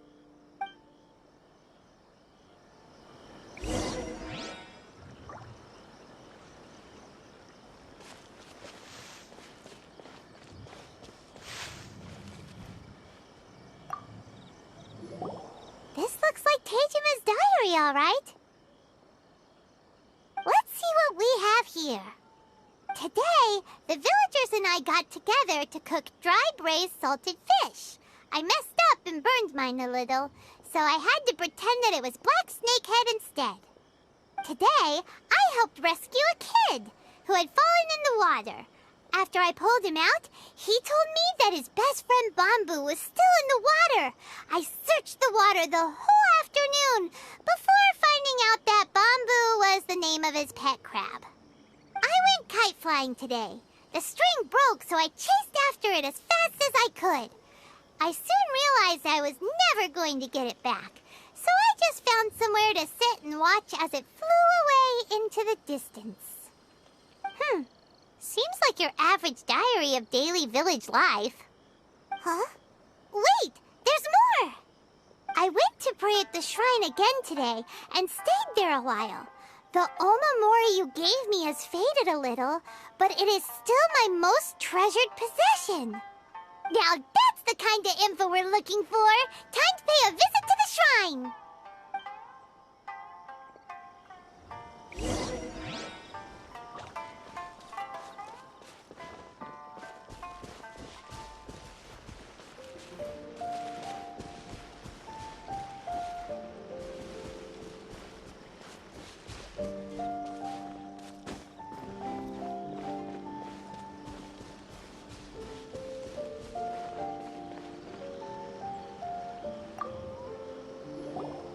So this is the omamori Tejima wrote about.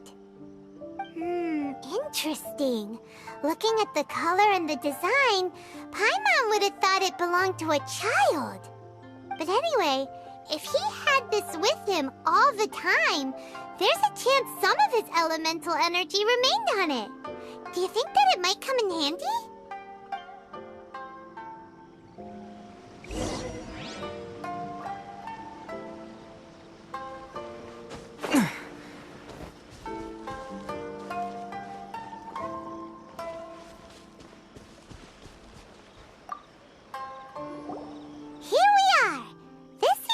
Somewhere that Tejima visited a lot. The soil looks like it's been disturbed. Maybe Tejima buried something precious here. Something that kept him in the village all these years? Must be something pretty amazing if it made him stick around for 30 years. Let's dig it up and take a look. It looks like a letter. The paper's gone yellow. Must have been written a really long time ago. Konda Village. Sounds so familiar. Where is that place again? So the reason Tejima came here was to wait for someone. But he's been here for 30 years. Oh, guess they didn't show up in the end, huh? Well, let's go give Tejima his stuff back and take it from there.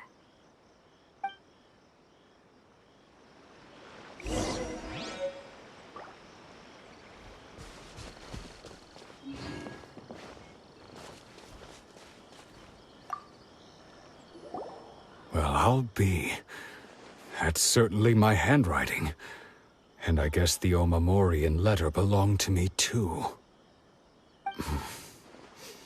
But I have no memory of anything that's written in this diary.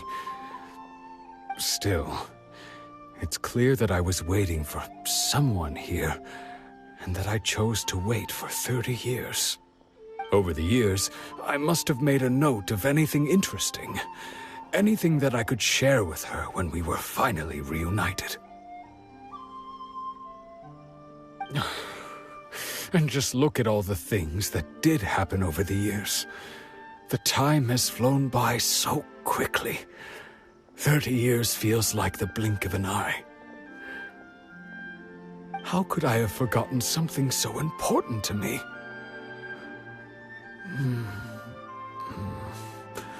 Now that I think about it, when my vision was taken from me, it felt like I'd suddenly been hollowed out. Love, regret, everything I felt for her, it's all disappeared. No, not especially. After all, I've forgotten who she was. Her face, her voice, the things we experienced together. I barely recall any of it. It's as if she'd never been in my life to begin with. As if all these years have been nothing but a hazy dream.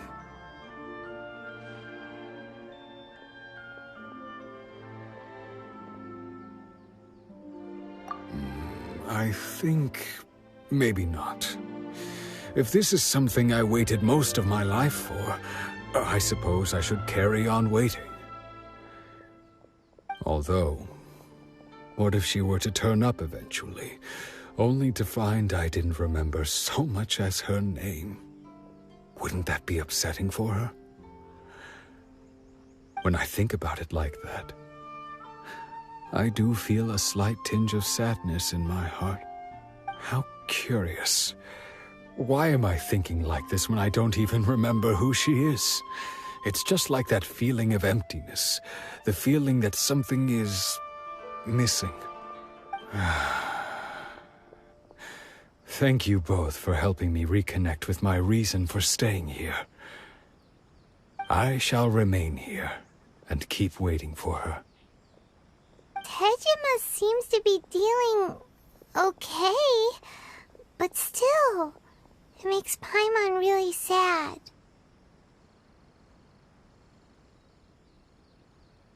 Seems it's just like Ayaka and Thoma were saying. If you lose your vision, you lose all your hopes and dreams too. That certainly explains the state Tejima was in earlier. At least we were able to help him, weren't we?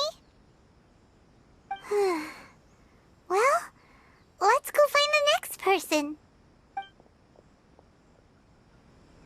According to Miss Kamisato, the second one who lost their vision is a samurai from the Tenryou Commission.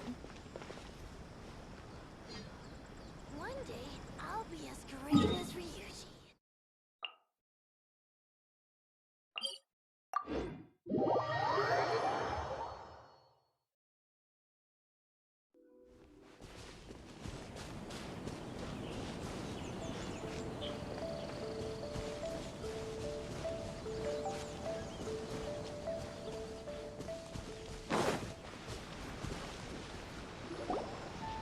They say the Tenryou Commission is directly controlled by the Shogun. They're the ones responsible for maintaining law and order in Inazuma, the ones actually enforcing the Vision Hunt decree. But why would they take action against one of their own? Paimon doesn't get it. Huh? There seems to be some commotion over there. Let's go see what's happening. I'll ask one more time. Do you intend to withhold this month's emergency provisions? The entire clan is counting on that food! We demand an explanation! How many times do I have to say it? I don't know anything about emergency provisions! You dare deceive us? Those provisions are essential! Do you understand? Not some goods to be pocketed by greedy samurai! You samurai think you can just do whatever you please? The Tenryou Commission will hear of this! Oh, huh? And who are you? One of Kurosawa's gang, no doubt. What? We just happened to be passing by.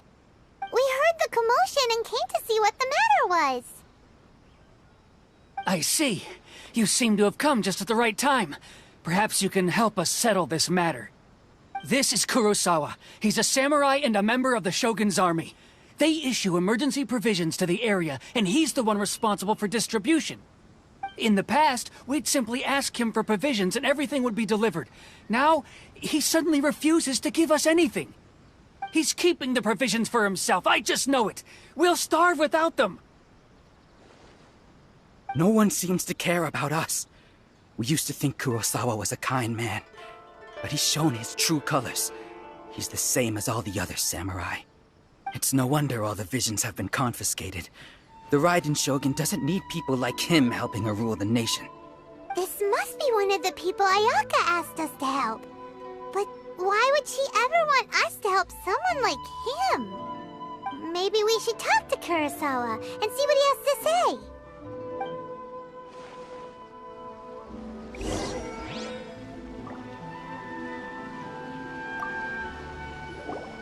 I've never even heard of these emergency provisions. I don't know whether it's rumors or whether they're trying to blackmail me. But either way, it's ridiculous. If I was hoarding supplies, would I still be the poor man I am today? My own family can barely get by as it is. No, if you'll excuse me, I've got other matters to attend to.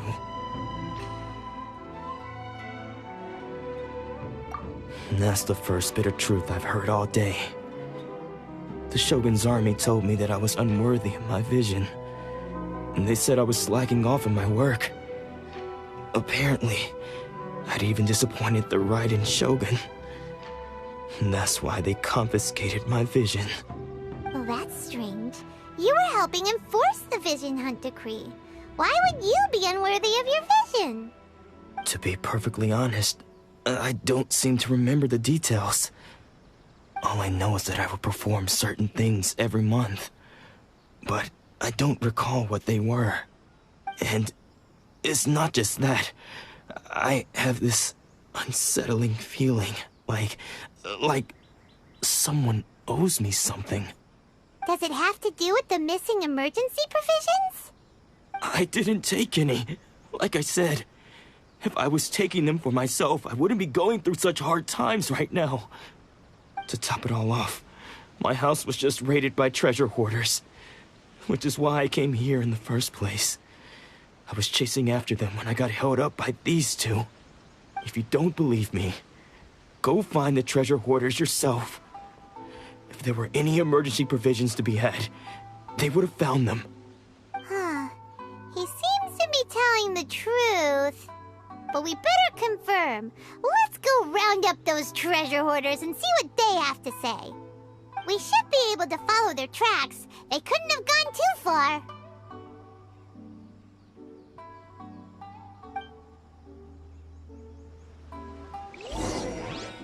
Natsuko will be fine.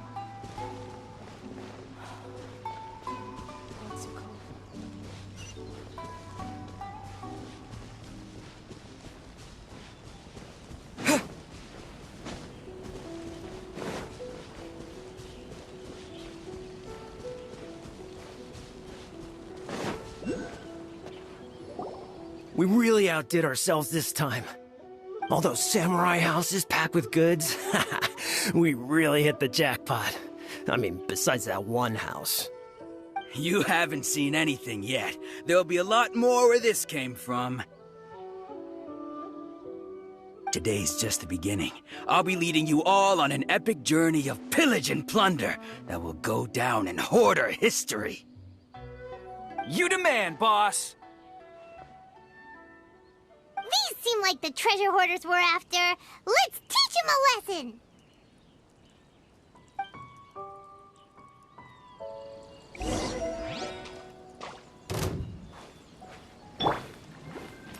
Fry! What the... Oh, Here! You're open! Get back! Pick the wrong test subject. You're open! Dodge this! Lightning flash! Aw, there goes all the Mora. We worked hard to steal that, you know?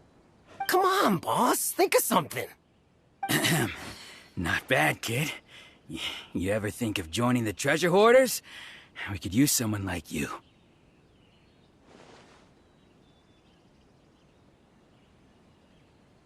Kurosawa. Oh, I remember. So he's the one who sent you after us, huh? Just our luck. I knew he shouldn't have hit that place. so what did you see inside? Was it stuffed with food supplies? Food supplies? You kidding? That place was a complete mess. All we found was a strange-looking box, hopefully with valuables inside. I didn't want anyone else to see it, so I was planning on opening it myself once we got back. But now that you've caught us, how about we make a deal? That little box for our freedom.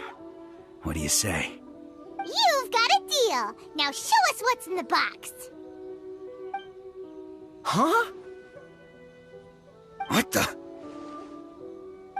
There's nothing in here but IOUs! Yeah, a lot of them too! And they all seem to be made out to the owner of a general goods store, a Miss Aoi. We're talking tons of Mora here. We better talk to this Miss Aoi and get to the bottom of this. As for you guys, you're free to go. Just pray that our paths don't cross again. Yes, of course. So, we redeemed ourselves for some IOUs. Does that mean we broke even? Shut it. Let's just get out of here.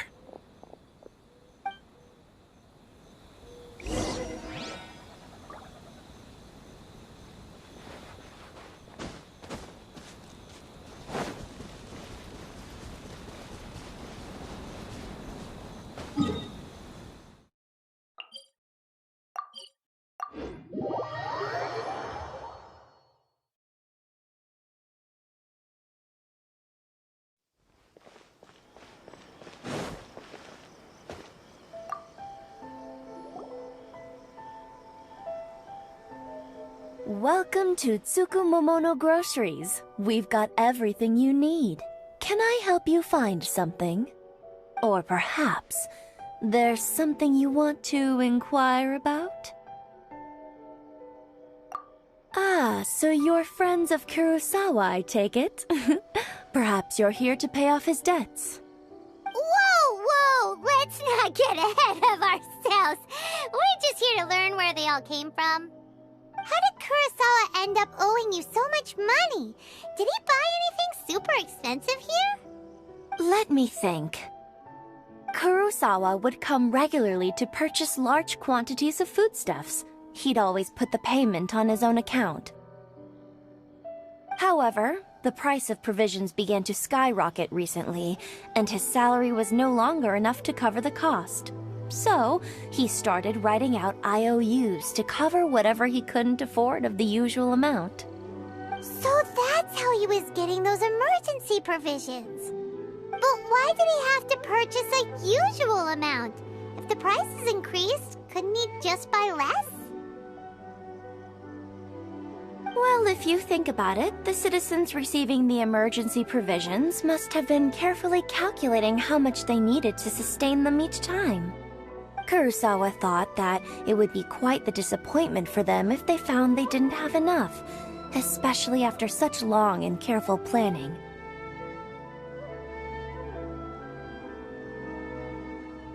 So he deemed it necessary to take on the debt rather than let the people down. Wow. Kurosawa was purchasing all the emergency provisions at his own expense. And no one ever appreciated what he did. They just complained and held him accountable. People's attitudes will always reflect their circumstances. In the face of hardship, nobody cares to think twice.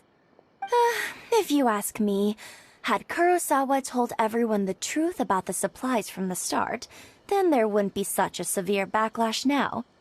Of course, I'm sure there would still have been some unrest. What he was doing was truly a thankless deed. As for why he chose to spend his own money on emergency provisions and never tell anyone, I'm still not too clear myself. If you're still curious, why don't you go ask him yourself? I see. That reminds me, it seems that his vision was recently confiscated. Most unfortunate. If he doesn't clear the debt on his name, he'll have no choice but to sell that sword that is so dear to him. Sword? What sword? Oh, didn't he tell you? He possesses a very valuable blade. He's carried it for years now. I've asked him about its origins. He told me that it was a gift from his father, that it was too precious to sell. In hindsight, I regret that I never made an offer on it. Everything has its price, at least that's what I think. Why don't you ask him about the sword yourself? Perhaps it'll even provide you with the answers you're looking for. Oh, but before you go, if you would kindly settle today's bill. But we didn't buy anything! Information is also a kind of commodity, wouldn't you agree? Don't worry, I won't charge much for information about Kurosawa. Nothing we ever discussed was explicitly confidential anyway. Oh, let me think. 2,000 mora should be a fair price. At least we now know where the emergency provisions are coming from. Plus, we found out that Kurosawa has a priceless sword in his possession. Let's go talk to Kurosawa again, and see if he can remember anything.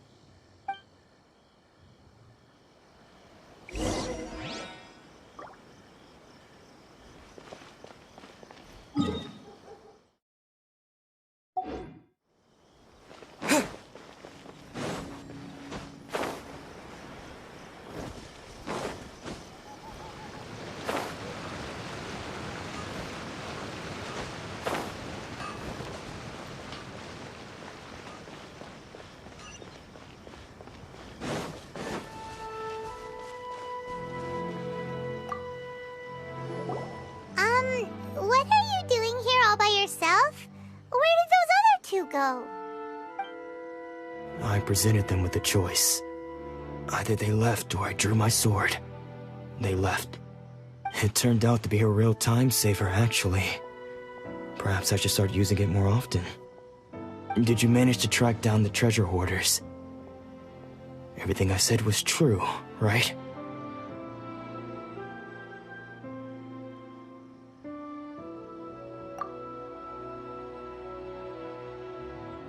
That just about sums it up. It turns out that you really were distributing emergency provisions, but they were all purchased at your own expense. Strange. Is that really the kind of person I was? I don't really have any such recollection. Even after all you've told me, I still don't remember anything. Why was I purchasing emergency provisions for everyone? And why would I put myself in such a difficult situation? I really don't understand. But I cannot deny that when I brandished my sword to scare those two away, I could sense that my body was somehow reluctant to do so. This sword was once wielded by my father. I remember once when I was young, I wanted to sneak out with the blade and show it off to the kids next door. My father ended up catching me in the act and scolded me severely. What did he say? I can't seem to remember that either. It would seem that I forgot many important things when my vision was taken from me. So many memories gone. Forever. No matter how hard I try to remember, all I can remember now is my father telling me that this blade bore his life's creed. Before he passed away, he placed the sword in my hands and said to me, "With this sword, you should..." Hey, if you look carefully, there seems to be some words engraved on the hilt. Can you recognize the words?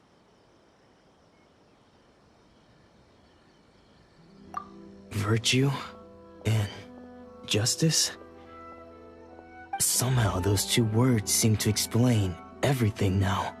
Taking on seemingly endless debts to make others happy. I guess that must have been my greatest ambition after all. But what use are virtue and justice? I purchased the provisions for those in need. And look how things ended up. The Tenryou Commission seized my vision.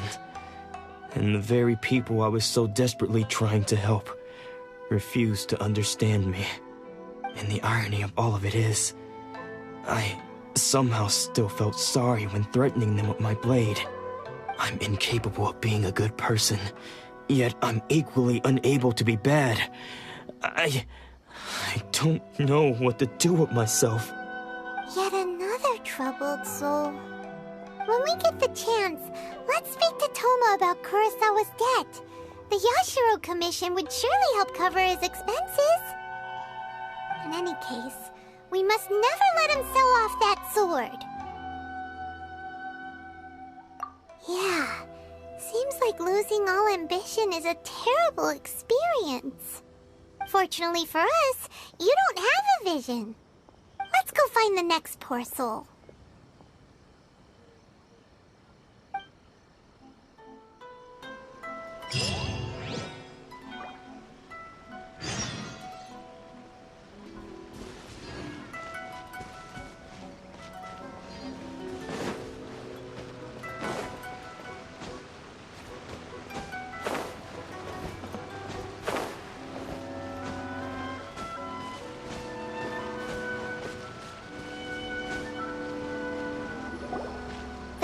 person who had their vision taken is supposed to be a famous swordmaster around these parts.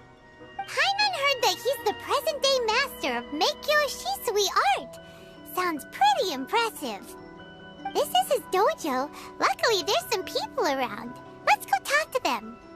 Nanako, don't worry. Sensei will be fine. Those thugs that challenged the dojo were strong, but he fought them all off in the end, didn't he?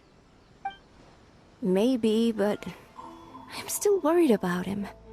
Things have gotten dangerous before in the past, but it's never shaken him. This time, though... It's just because he's been possessed, that's all. Once the exorcism has taken place, he'll be right as rain in no time. Hey there! Did something happen? Who are you? I don't care whether you're trespassers or just here to harass us while Sensei is impaired. Get out of here immediately! Don't make me draw my blade, or you won't live to regret it. No! You got it so wrong. We just came here to...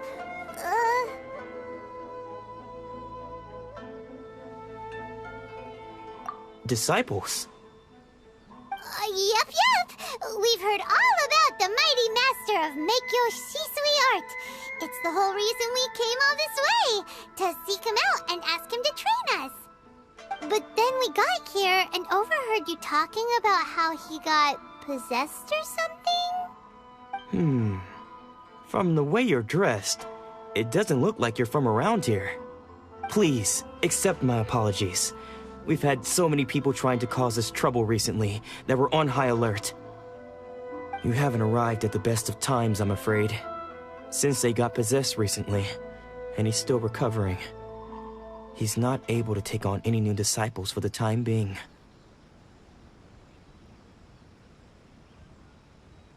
I see you are earnest in your pursuit. Okay, how about this? My fellow disciple Nanako and I will explain Sensei's situation to you in a little more detail. Then you can decide whether to stay or to leave. Sensei's name is Domon, a name I'm sure you've already heard. Though self-taught, he mastered the art of the sword to a high level. He then proceeded to defeat many other prominent swordmasters, never losing a single fight. He once said that his goal was to become the best swordmaster in the world. And so, even while training us, he continued to hone his own art. His fervor truly inspired us, and we trained hard, determined to keep up with him. But then... Not long ago, Sensei had his vision taken away. He hasn't been the same since. He says the strangest things over and over, and he refuses to let us train. Junya and I have discussed it, and we both think that he's been possessed by an evil spirit. So, we've asked the Shrine Maidens from the Grand Narukami Shrine to perform an exorcism. But if I'm honest, I still have my doubts over whether he'll completely recover. The Grand Narukami Shrine? What's that? You haven't heard of it? It's the largest shrine on Narukami Island. The head shrine maiden is reputed to have very close ties with the almighty Shogun herself. Not that we'd have any means of involving the head shrine maiden, of course. But even one of the ordinary shrine maidens from the Grand Narukami Shrine would have clear power and authority to perform an exorcism. So don't worry, Nanako. Sensei is going to be just fine. The exorcism will take place this evening. You're both more than welcome to come and watch if you're interested. So, losing your vision can cause possession? Guess we should come back this evening and see for ourselves.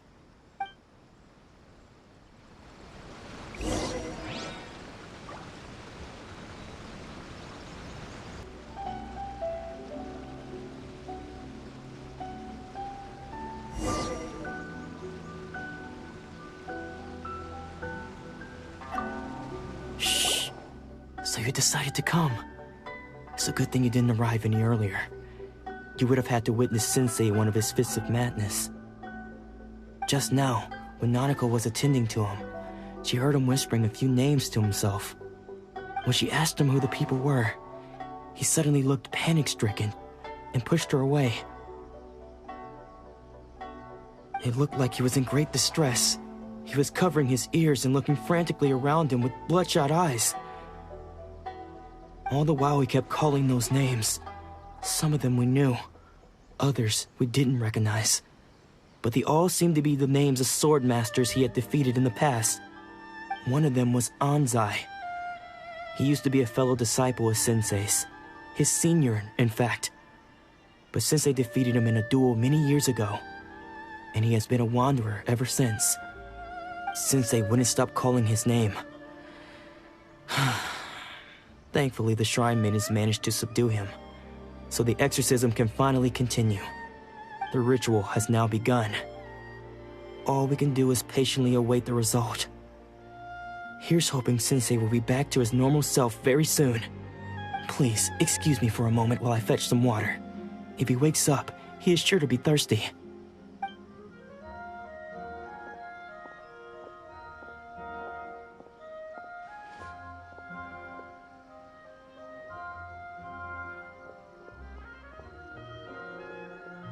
Huh? Who's that sneaking around? Uh-oh. Could they be here to mess up the exorcism? We won't let them get away with it. Come on, let's go after them.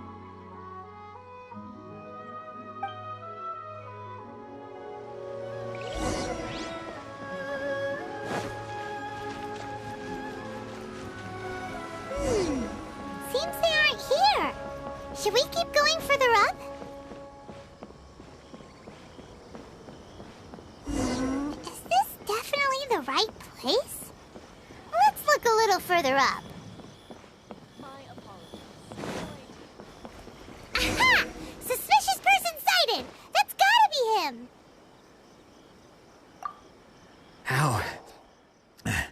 How did you catch up with me so quickly?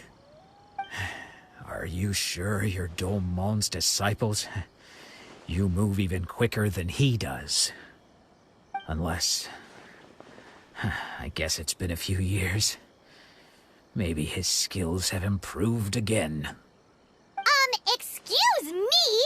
We're the ones asking the questions here. First off, who are you? And what are you doing sneaking around these parts? You seem like bad news, mister. Bad news? I'll have you know I trained side by side with Domon back in the day, long before you ever showed up. I don't care to talk about that time anymore. But if you must know, I am Domon's senior. His senior? Wait, that means you must be... Anzai? Yes, that's me. Because I don't wish to see Domon or anyone else associated with him ever again. When we were young, we trained under the same Swordmaster, studying Make-Yoshi Sui art together. I had begun training 5 years before him, and everyone looked up to me as a steady and dependable older disciple. Practitioners of Make-Yoshi Sui art seek to achieve stillness of mind, freedom from all agitation. So the majority of disciples are indifferent to rank and reward. I was no exception. But Domon was different. The first thing he did when he joined was go straight to our sensei and ask him, with a beaming smile on his face, how to become the best in the world. Sensei scolded him and told him that the art of the sword should not be used for such vain ends. Sensei said that coveting the title of the best swordmaster, barely days into his training, showed that he had a fickle mind, and that this would impede him from ever mastering the blade. I thought so too at the time, but Domon began making swift progress in his training, and even started catching up with me. Only then did I realize that it was Domon who had long since freed his mind from all agitation. He was consumed by his singular desire to become the best in the world. He sought nothing less than perfection in the art of the sword, and nothing could deter him from this goal, no matter what stood in his way. Sure sounds like he meant business. So how come you don't want to ever see him again? Because until he arrived, I was convinced that I would succeed our sensei as the master of Meikyo Shisui art. Of all the disciples, I was the most gifted. I had trained the longest. Everyone had high expectations for me. Domon's arrival changed everything. When we sparred, I lost not just the match, but my pride and my status too. I fled the dojo that day and never looked back. Later, I heard that he sparred with Sensei too. Sensei was advanced in years by then, and unfortunately that match used up every last ounce of energy in his body. After that, I wanted nothing further to do with him. Deep down, though, I still respected his mastery of the blade and his commitment to the art of the sword. So, when I heard rumors that he had lost his mind, my first reaction was to dismiss them as false. How could he, of all people, have lost his mind? His mind was the sharpest of them all. He had practiced Meikyo Shisui art to perfection. I decided to quietly come and see if it were true. Then, to my complete astonishment, I heard him call my name. I thought mine was a name he had long since forgotten. So you see, I came here not to cause him any harm. I just wanted to see for myself. Okay, you've heard my story. You should get back now. The exorcism is probably finishing. Seems like we got it wrong this time. He wasn't here to mess up the exorcism at all. Still, Paimon's not sure we should bring him back with us. Let's go see how the exorcism's coming along.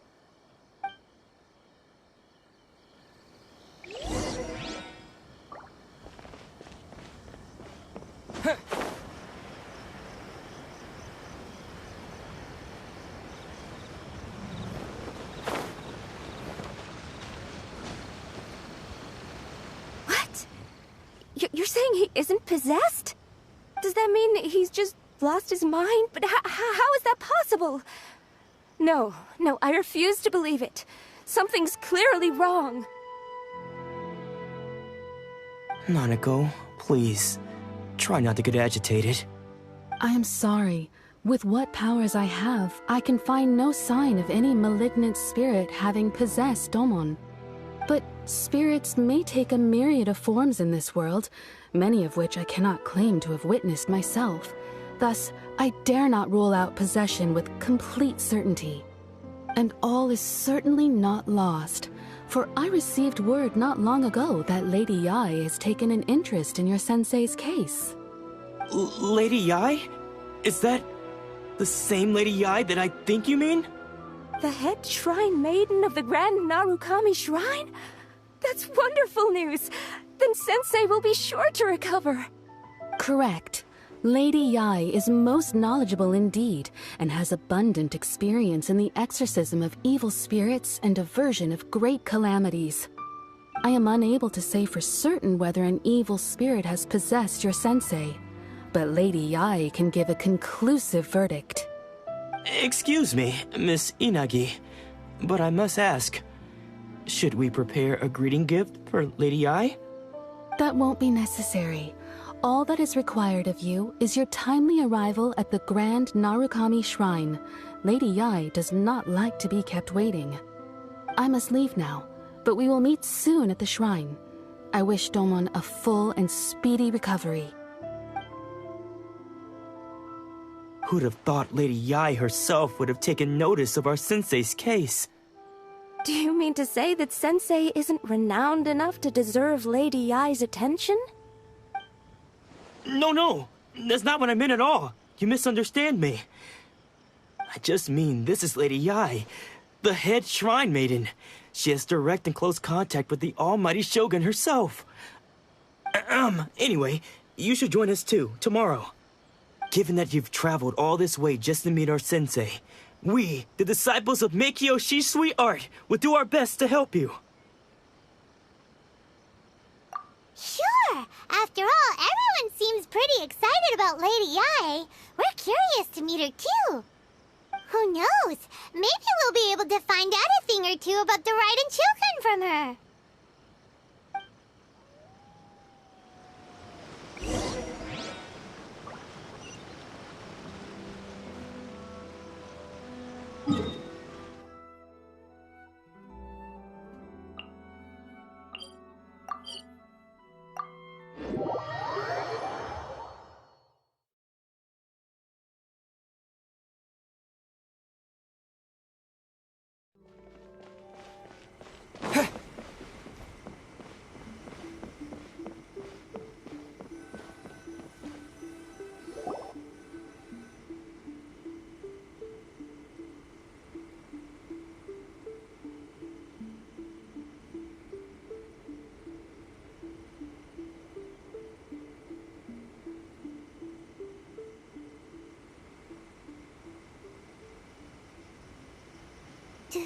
Do you think that's Lady Yai? Oh, no wonder Junya is so excited. She has a really striking presence. Also, is it just Paimon? Or did she look right at us just now? It was probably nothing. It's not like she's ever seen us before. Keep away. Keep away from me. I gave up the art of the sword. Please, let me go, I beg you.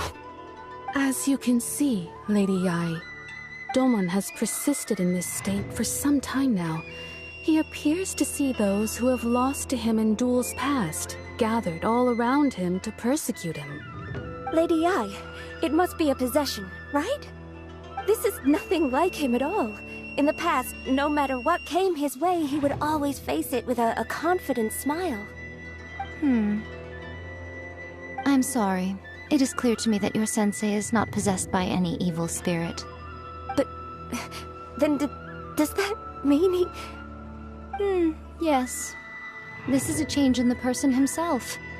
Unable to cope with the tremendous pressure he was under, he suffered a spiritual collapse. With his wits impaired, he finally descended into madness. As one who is thrown into the sea, though he fights back desperately against his predicament, it does nothing to prevent his descent into the depths. As for what has triggered this change, I believe it must be the loss of his vision. For to be stripped of one's vision is to be stripped of one's ambition. Stripped of his ambition? But Lady Yai, even without his ambition, why should he suffer such a dramatic change? How does that explain his descent into madness? Your school practices Meikyo Shisui art, does it not? Stillness of mind, freedom from all agitation. What a fine notion that would be if any in this world could ever hope to achieve it. There was once one who claimed to be indifferent to rank and reward, and who fled enraged when defeated by his junior. And then there was an aged swordmaster who was aggrieved enough that he crossed blades with a disciple he himself had taught.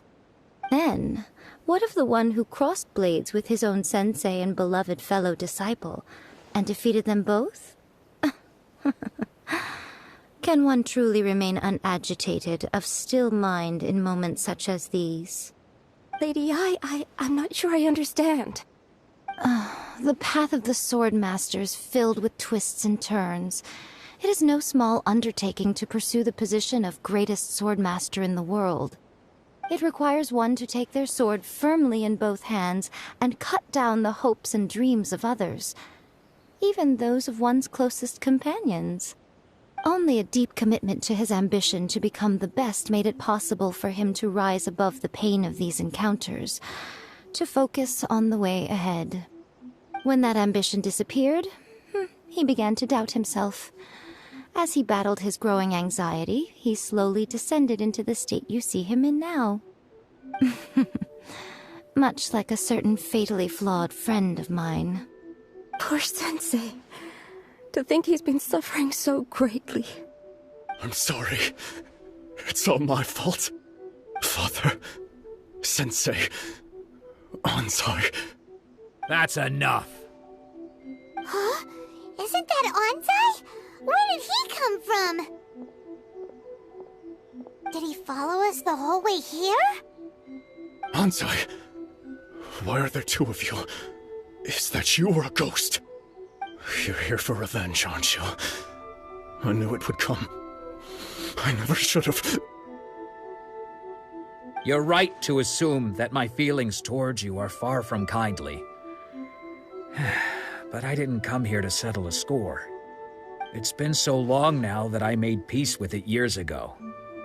You did nothing wrong that day. I couldn't face the humiliation. That's why I ran. I don't think most of the people you beat along the way would hold it against you. On the contrary, when you cut our ambitions short, we entrusted them to you, in the hopes that they might carry you further. Now I know that we can't place our hopes in you any longer, since you've been stripped of your ambitions too. But that is no reason to strip them of theirs. Follow the way of the sword all the way to the highest peak. You taught them that, didn't you? But what if one day, the same thing happens to them? I put everything I had into trying to become the best. But what if it was all a huge mistake right from the start?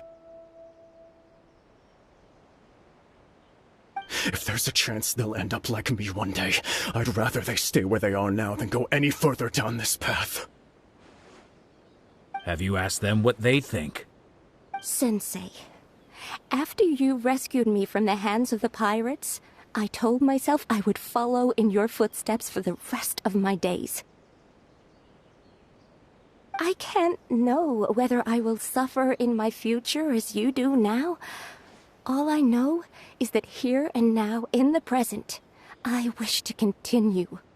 I want to keep going until the day that I can stand before everyone with my head held high and announce that I, like my sensei Domon before me, am a master of Meikyo Shisui art. Nanako's far from the only one. Actually, all of us think that way.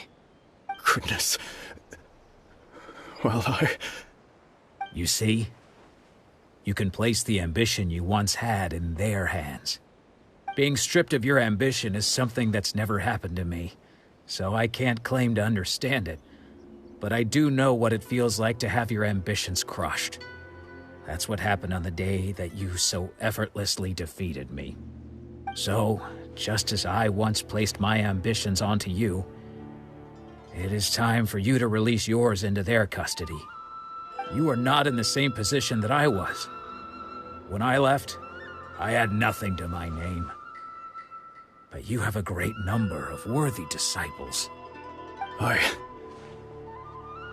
I understand.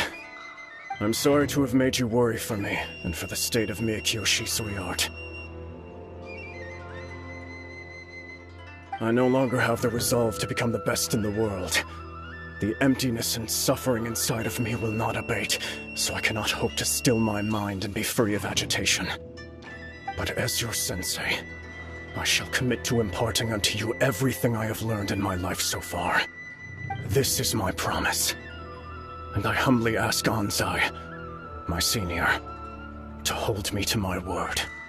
You can count on that. I'd be checking in on you occasionally anyway, just to make sure you hadn't lost your mind again. But I am now used to the life of a wanderer.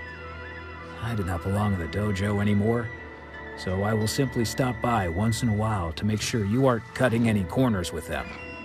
Well, don't just stand there staring at me. Say thank you to Lady Yai and then get yourself back home.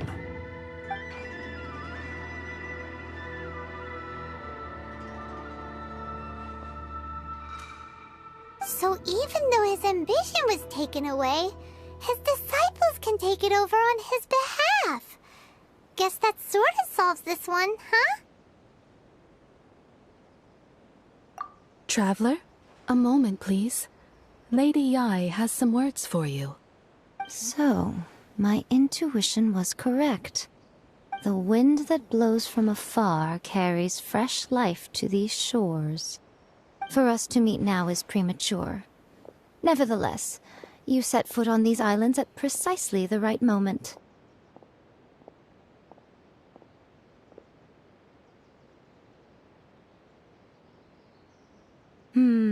I have high hopes for you, child. Don't disappoint me.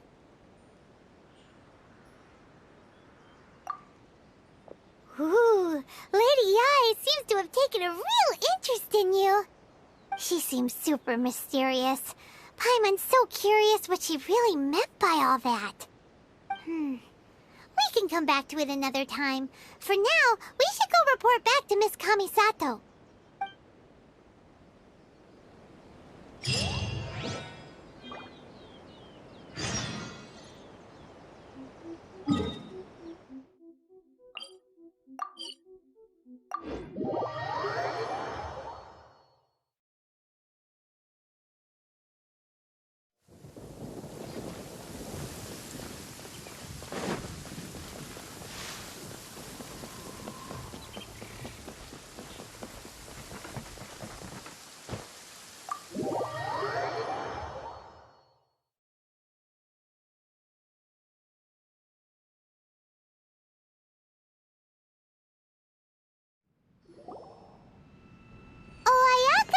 Guess who fulfilled all your wishes? Huh? Ayaka! Huh?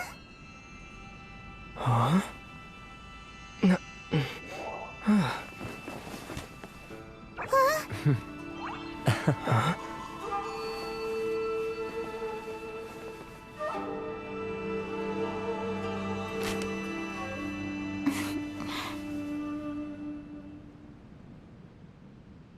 Traveler, Paimon, it is a pleasure to finally meet you both face to face.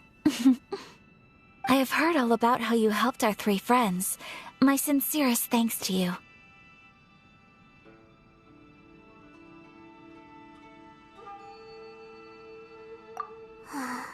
Yeah, short of getting them their visions back, it seems like there's no way to really help them. Ayaka, how come this time you get to come out and meet us in person?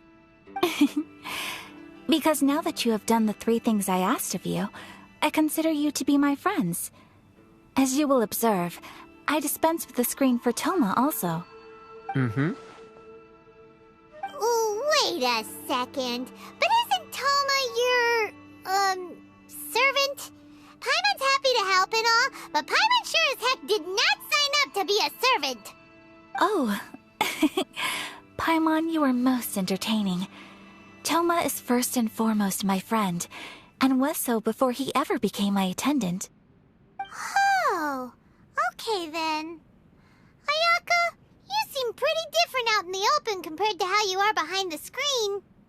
Alright, we can be friends. Thank you both kindly. Back to the matter at hand. You have now witnessed the pain of those deprived of their visions. What are your feelings on what you have seen?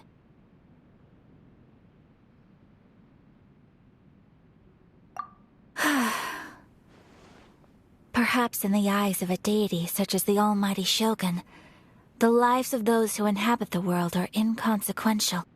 Thunders roar, lightnings flash, the winds assault, and the rains descent. All these things take place with no regard for the feelings of the common people. But I believe that surely you understand what they must endure. It seems that perhaps now you can appreciate my feelings on all of this.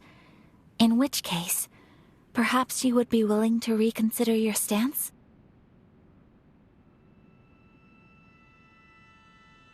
You will? Really? Naturally. Alright, bravo, my lady. You were right all along.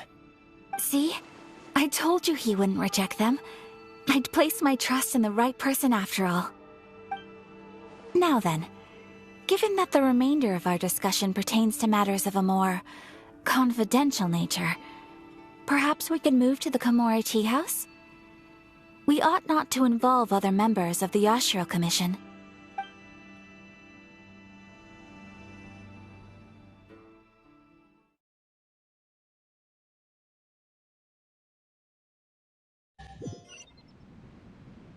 Well, here we are again. Please continue without me. I'll keep watch. So, what's the deal with this place anyway? What makes it your favorite meeting spot? This is land that was gifted to the Yashiro Commission by the Shogun. The Kamisato clan has the exclusive right to plan, build, and repair any property on this land, and even to allow or deny access. Such privileges exist due to the Yashiro Commission's role in managing ceremonial affairs. Oftentimes, it is not appropriate to discuss details in front of bystanders. Oh, Paimon gets it! Gotta keep a bit of mystery, right? Once the number of ceremonial affairs conducted in the city began to decline, our forebears built a tea house here. Only members of the Yashiro Commission are permitted to come and go as they please. Makes sense. Perfect place for a secret base. In any case, we can talk freely here. I presume you have a few questions that you wish to ask me?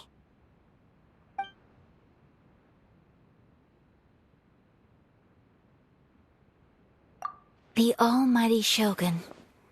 I've seen her on but only a few occasions, most of them formal ceremonies.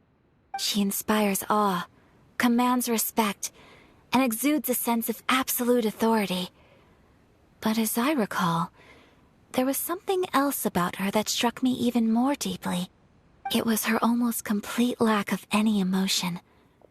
In that sense, she appeared to me to be less of a ruler and more of, well, an executive official, I suppose.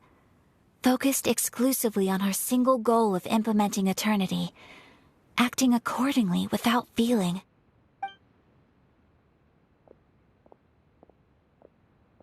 The issue is this.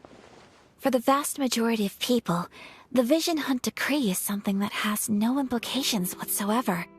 After all, it is but a tiny minority of people who receive visions. Moreover, it is not unknown for visions to spark jealousy in others. Because of this, the attitude of most people towards the Vision Hunt Decree is one of indifference. How can they be like that? Paimon's getting mad. Nevertheless, in addition to us, there is also the resistance on Watatsumi Island. Resistance? You mean like an army fighting against the decree? Yes. Many who have lost or fear losing their visions have rallied together under Sango no Miya on Watatsumi Island to form a resistance group.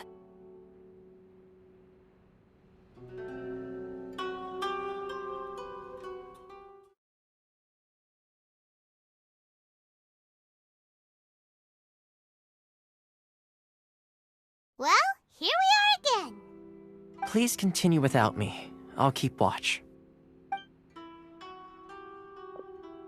So, what's the deal with this place anyway? What makes it your favorite meeting spot? This is land that was gifted to the Yashiro Commission by the Shogun. The Kamisato clan has the exclusive right to plan, build, and repair any property on this land, and even to allow or deny access. Such privileges exist due to the Yashiro Commission's role in managing ceremonial affairs. Oftentimes, it is not appropriate to discuss details in front of bystanders. Oh, Paimon gets it! Gotta keep a bit of mystery, right? Once the number of ceremonial affairs conducted in the city began to decline, our forebears built a tea house here. Only members of the Yashiro Commission are permitted to come and go as they please. Makes sense. Perfect place for a secret base. In any case, we can talk freely here. I presume you have a few questions that you wish to ask me?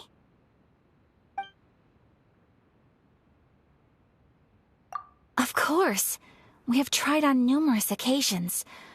Unfortunately, each time a proposal to repeal the decree arrives at Tenshukaku, it is promptly vetoed by both the Tenryou Commission and the Kanjau Commission, and subsequently scrapped.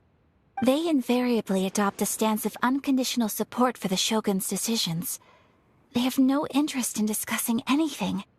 It almost makes one wonder whether they had a hand in the Shogun's sudden decision to issue the Vision Hunt Decree.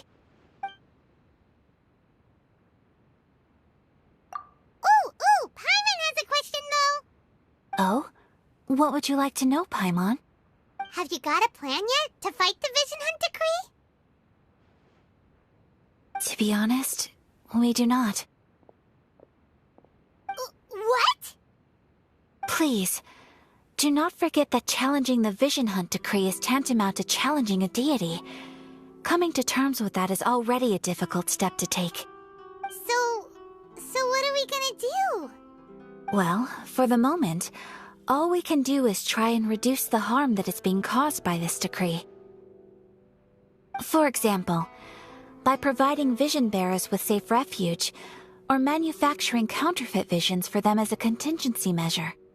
You're telling Paimon that there are people out there who can make fake visions? Don't underestimate the talents of the craftspeople in Hanamizaka. To the naked eye, their counterfeits are indistinguishable from the genuine article.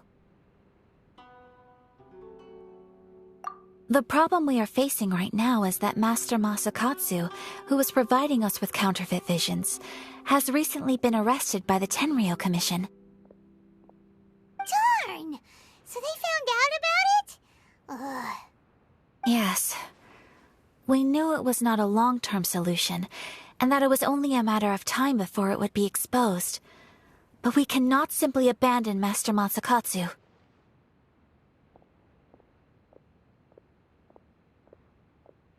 Exactly. I feel the same way. But given mine and Thoma's identities as part of the Yashiro Commission, breaking him out of prison would risk dragging down the reputation of the entire Kamisato clan should we be caught. That would only serve to cast suspicion on any future activity we might seek to attempt.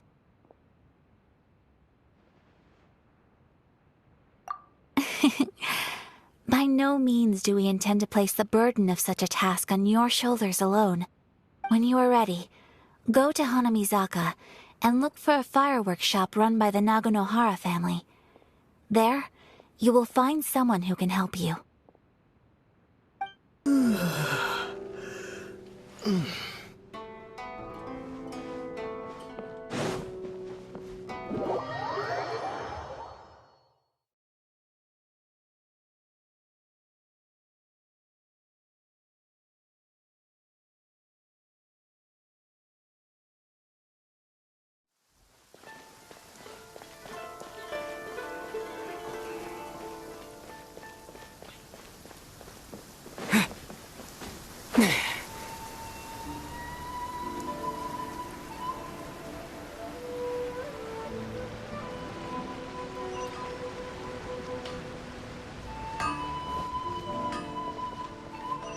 Just hand it over. You don't want any trouble with me.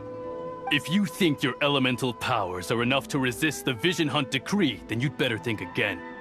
Believe me, you're not the first of your kind we've encountered, and we've seen the same unpleasant outcome time after time. You'd best save yourself the trouble. Can't you make an exception? I just got this vision. I won't even use it, I promise. So this is the Vision Hunt decree in action, huh? We can't just sit around and watch things unfold, can we? Psst! Hey, wait! Huh? There's someone trying to get our attention. Come on, this way. What's going on? Can't you see we need to go help? Shh, quiet. Just sit tight and watch for a moment.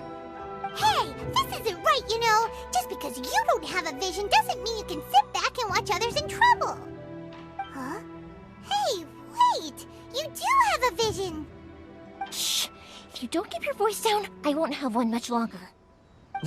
All right. Here, take it. Wise choice. All right, let's go. What should we do now? He's already given up his vision. Doesn't he know what could happen to him after losing it? This is your fault. You're the one who stopped us from interfering. Many thanks, Miss Yoimiya. If you hadn't swapped me a fake just now, I'm sure I would have lost it. No worries. You put on quite the convincing performance. Oh, so that's what's going on here. And to think Paimon was about to unleash Paimonial wrath on Miss Yoimiya. Sorry about that. Think nothing of it. I could tell from your reaction we were on the same side. You just didn't know it, you know? Oh, right. Allow me to introduce myself. I'm Yoimiya, the current owner of Naganohara Fireworks. It ain't much, but it's honest work. Great to meet ya. Practically everyone on Hanamizaka knows Yoimiya. She's the queen of the summer festival. Without her and her fireworks, summer on Narukami Island just wouldn't be the same. Whoa, that's quite the introduction. Paimon loves fireworks. It's nice to meet you. Stop it, Hanjiro. You'll embarrass me. As for thanking me, you'd be better off thanking Master Masakatsu. He's the one that gave me the fake visions in the first place. His handiwork allowed me to keep my own vision. Whew, I can't even imagine trying to run the business without it. Ugh. Yes, Master Masakatsu is a good man. It's too bad good people seldom get the recognition they deserve. Master Masakatsu? Huh? Do you guys know him too? You don't say! Then it sounds like the Shirasagi Himegimi has a plan. Awesome! I've been thinking about breaking him out too recently. But if I just marched straight in there by myself, I'd probably get Miss Kamisato in a whole heap of trouble. So, what about if I join you instead? Sure, welcome to the team. Ayaka told us to go look for help at a fireworks shop. She must have meant you. Seems like I finally got a new job to do. Besides hiding vision bearers in my shop, that is. So, Master Masakatsu is being held at the police station. I've already surveyed the area and found a way in. Whoa, talk about a reliable source. Seems we've got the right person on our team. Not bad, huh? Let's go as soon as everyone's ready. Don't worry, Master Masakatsu. We're on our way. Time to break him out!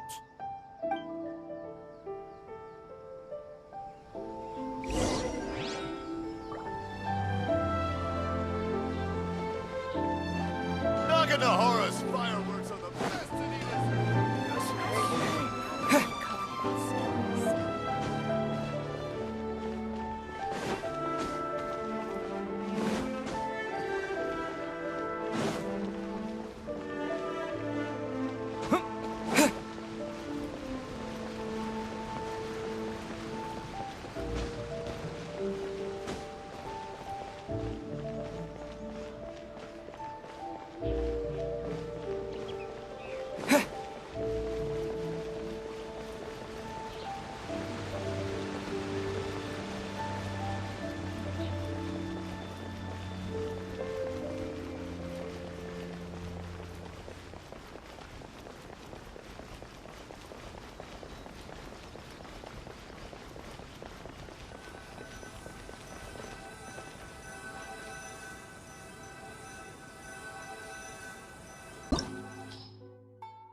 Now that we're inside, this place is a whole lot creepier than Paimon imagined.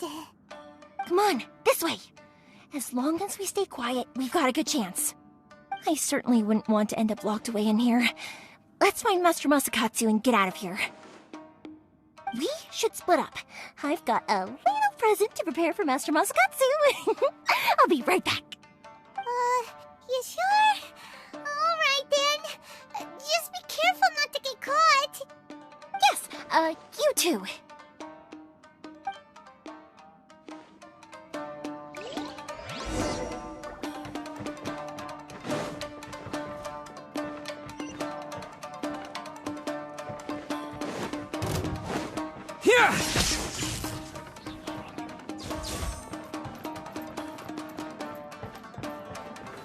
Talk about a big door. It seems we need to collect something shaped like Magatama in order to open it.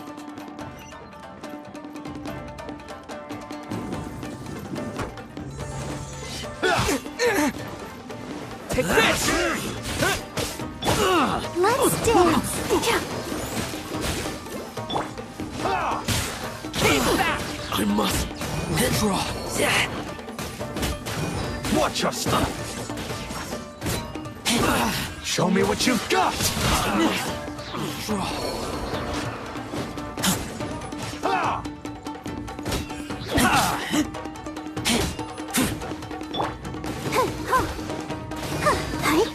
Clear cut.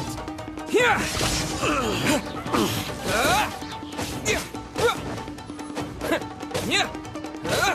Allow me to strike first. Don't hold back. I need to train harder.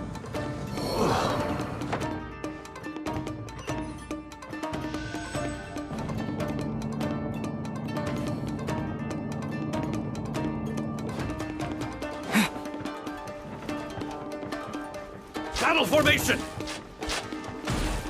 This wall looks a bit odd. Maybe there's some special trick to it. These guys seem a lot tougher than usual. Paimon wonders if that armor over there has anything to do with the source of their strength. Get them! I'll protect us. Show me what you've got.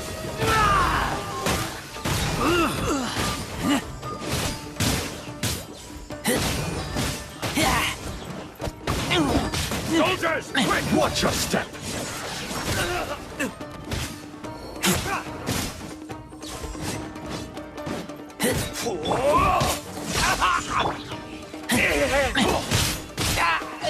Get them! Everybody stand back! Huh? Don't hold back. Show me what you've got.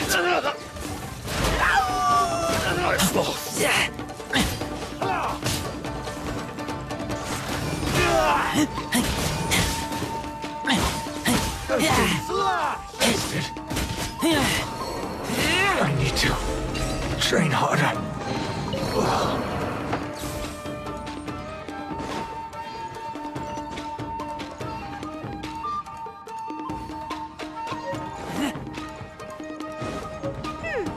Doesn't that Magatama shape look pretty similar to the grooves on the door over there?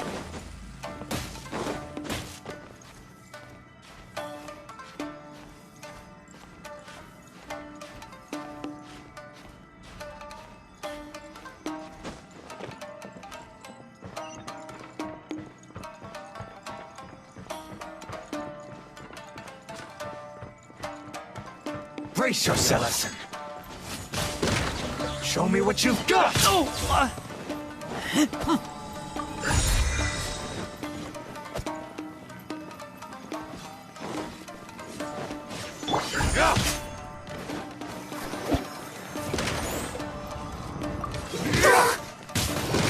I think.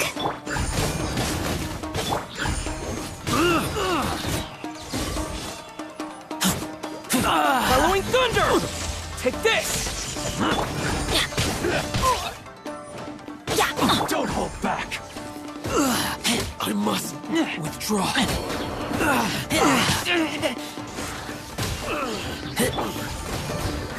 Show me what you've got.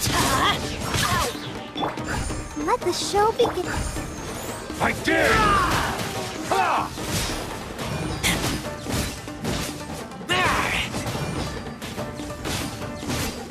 Show me what you've got. I need to train harder. I've been bested.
Lightning flash!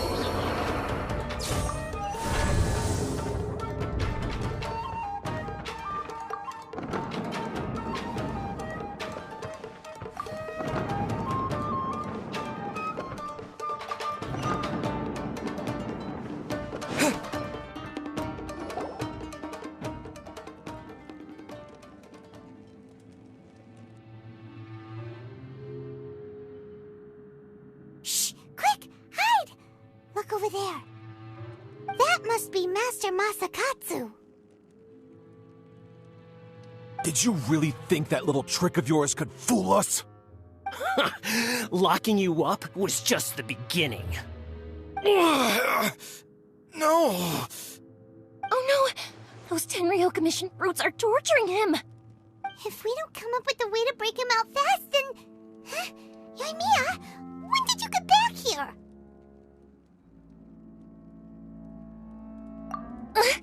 I can't bear to watch. If anything happens to Master Masakatsu, our whole plan will have been for nothing. Hey, you there! What are you doing? Ma'am. We were just teaching him a little lesson, that's all. Huh? Who's that? That's Kujou Sara, adopted daughter of the Kujou clan of the Tenryou Commission. She's also a general in the Shogun's army. What's she doing here?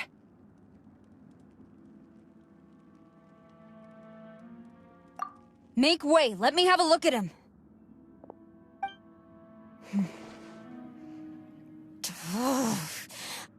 I'm sure you're well aware that torture is strictly against military regulations. Yes, ma'am. If you are unashamed of such disgraceful action, then you are also unworthy of the Tenryou Commission itself. Do I make myself clear? Yes, ma'am. It won't happen again. Paimon sure wouldn't want to get on her bad side. Hey, this is our chance. Let's move while they aren't watching Master Masakatsu. Yoimiya, are you sure now's the right time? Who is that? Quick, go and investigate. Yes, ma'am. They're coming! Quick, hide! Sorry. I didn't mean to. Don't worry, I've got us covered. Time for my little present.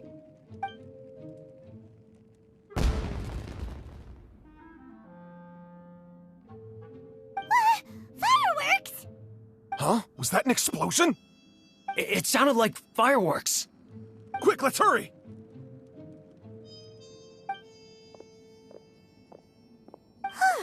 The fireworks were enough to distract them. Maybe more than enough. Fireworks aren't just for festivals, you know.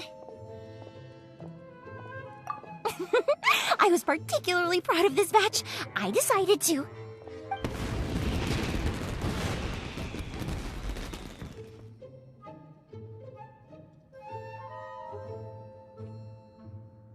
Whoa!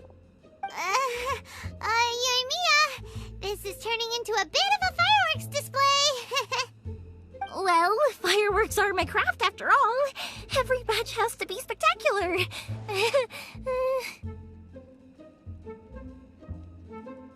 Look, the coast is clear. Now's our chance.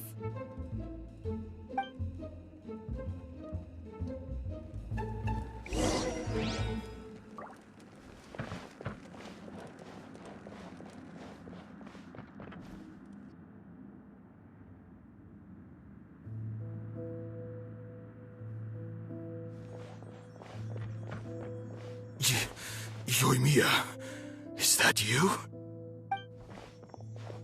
Master Masakatsu! Sorry we took so long. Oh, those awful guards. Come on! We've got no time to lose! They could be back any minute!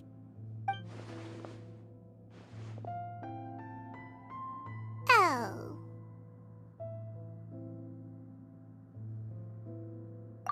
Yes, leave. Before I let my judgment get the better of me.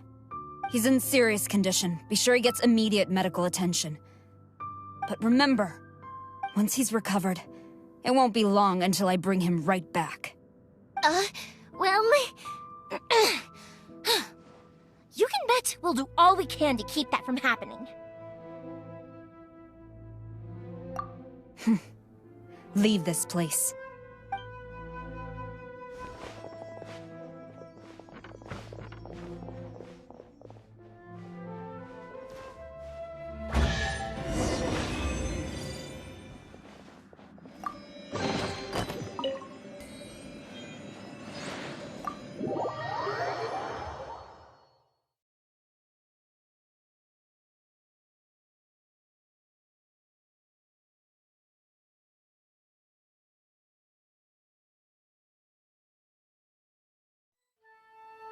Phew.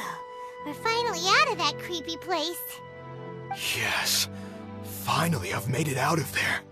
Master Masakatsu, how do you feel? Can you hold on? Don't worry. I think I can make it to the infirmary without keeling over. Thank you. All of you. I'll take him to get treated. I'll treat you to a round of drinks once this is all over. Don't worry about us. Just take care of Master Masakatsu.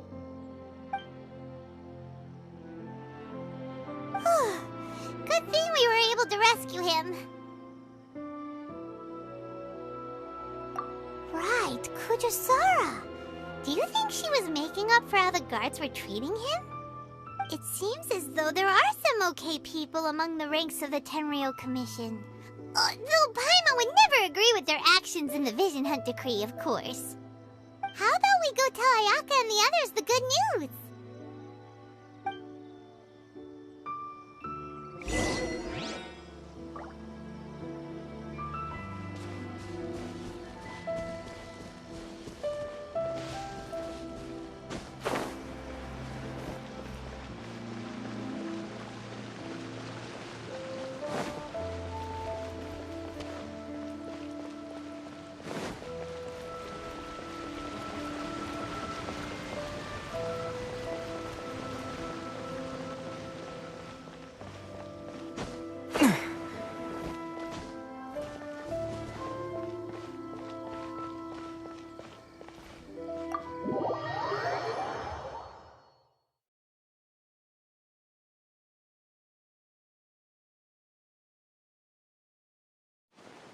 I see. So Kujou Sara stayed her hand. It would appear she still has some honor to her. I wonder if we should try establishing contact with her. Perhaps we could coax out some information. Unlikely. Don't forget, Kujou Sara is also carrying out the Vision Hunt Decree. She obeys the orders of the Raiden Shogun without question. In her eyes, Master Masakatsu is of no threat to the decree. This is why she was so willing to allow his escape. If our true motives were ever divulged, she would act against us without a second thought. True. Though if you ask me, Master Masakatsu's release is an unexpected blessing. We are now one step closer to victory. And we couldn't have done it without Yoimiya and the Traveler. You're turning out to be even more reliable than we expected. Don't mention it. Indeed. Things may have turned out very differently this time without the help of the Traveler. But if we wish to mount any sizable resistance against the Vision Hunt Decree, there is still much to be done. It is time we make ready our next set of plans. There's no need to rush, my lady. Things seem to have taken a turn for the better, at least. Not only have we rescued Master Masakatsu, but our list of allies appears to be growing. Yes, which reminds me. The Tenryou Commission seems to be making preparations for a celebration. They call it a ceremony of sorts. And the number of samurai out enforcing the Vision Hunt Decree seems to be waning. The days ahead may be more peaceful than usual. A ceremony, you say? Why would such a task be left to the Tenryou Commission? I don't know, but I'm sure it has nothing to do with us. Anyway, with the Tenryou Commission busy with preparations, we should have a little more breathing room than usual. You do present a good point. Being in a constant state of alert will only tire us further. Perhaps a period of rest is in order. Thoma, What would you suggest? I'd say a celebratory feast is in order. Might I suggest an evening of hot pot together? Funny enough, I learned a new hot pot game recently. I'm sure you'll find it quite amusing. A hot pot game? What's that? Well, as long as it has to do with eating. Simply put, every person prepares an ingredient to add to the hot pot. Once the meal begins, we add all the ingredients together. Then we take it in turns to close our eyes, pick an ingredient out of the pot, taste it, and guess whose ingredient it was. Anyone who guesses correctly can go again, and whoever finishes the meal with the most points is declared the winner. Tradition even has it that the winner receives blessings from the god of hot pot. Don't you think it sounds like fun? I've been wanting to give it a try. In fact, I've already got my ingredients prepared. You really do want to play, huh? Well, sounds like we've got our work cut out for us. Time to gather some ingredients. But what should we choose?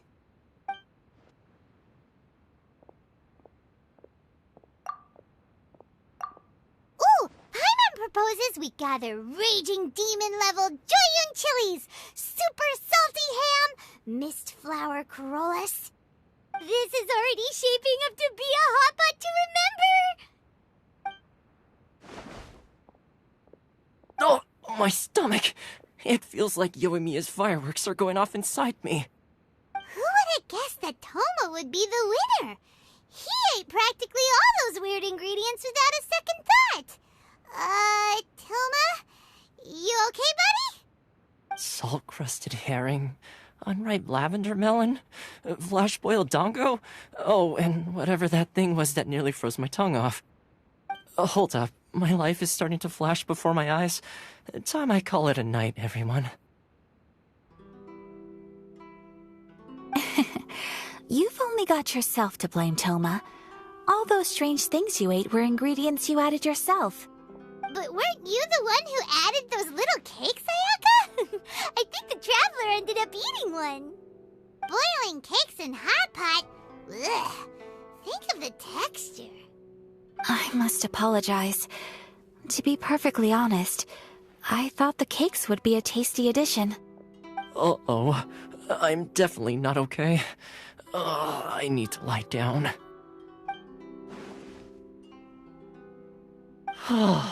I feel like a new man. You know, Thoma, all you had to do was guess wrong on purpose and it would have been someone else's turn. Talk about being competitive.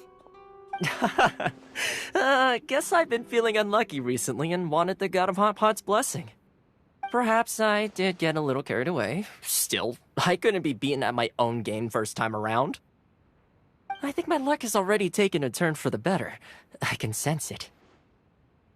So without further ado, I hereby declare that the winner of today's Hot Pot Challenge is... me. Oh, brother. Good effort, team. Another important job taken care of. Next on the agenda, some well-earned rest and relaxation. Yes. If the Tenryou Commission truly is as busy with preparations as Thoma claims, then some rest would be a welcome change of pace. And with the extra time, there are some other matters I wish to attend to. Let's all take some much-needed time off. After a few days' rest, we'll reconvene at the Komori Tea House and discuss our next operation. Downtime is hard to come by these days, so be sure to make the most of it. I'll tidy things up here and start thinking about our ingredients for our next round. There's gonna be a sequel? Sure, why not? We should play again now that everyone knows the rules. I'll see you all later. Bye, Thoma! Seems we won't need to be visiting the Komori Tea House for a while. Why don't we go explore some other places?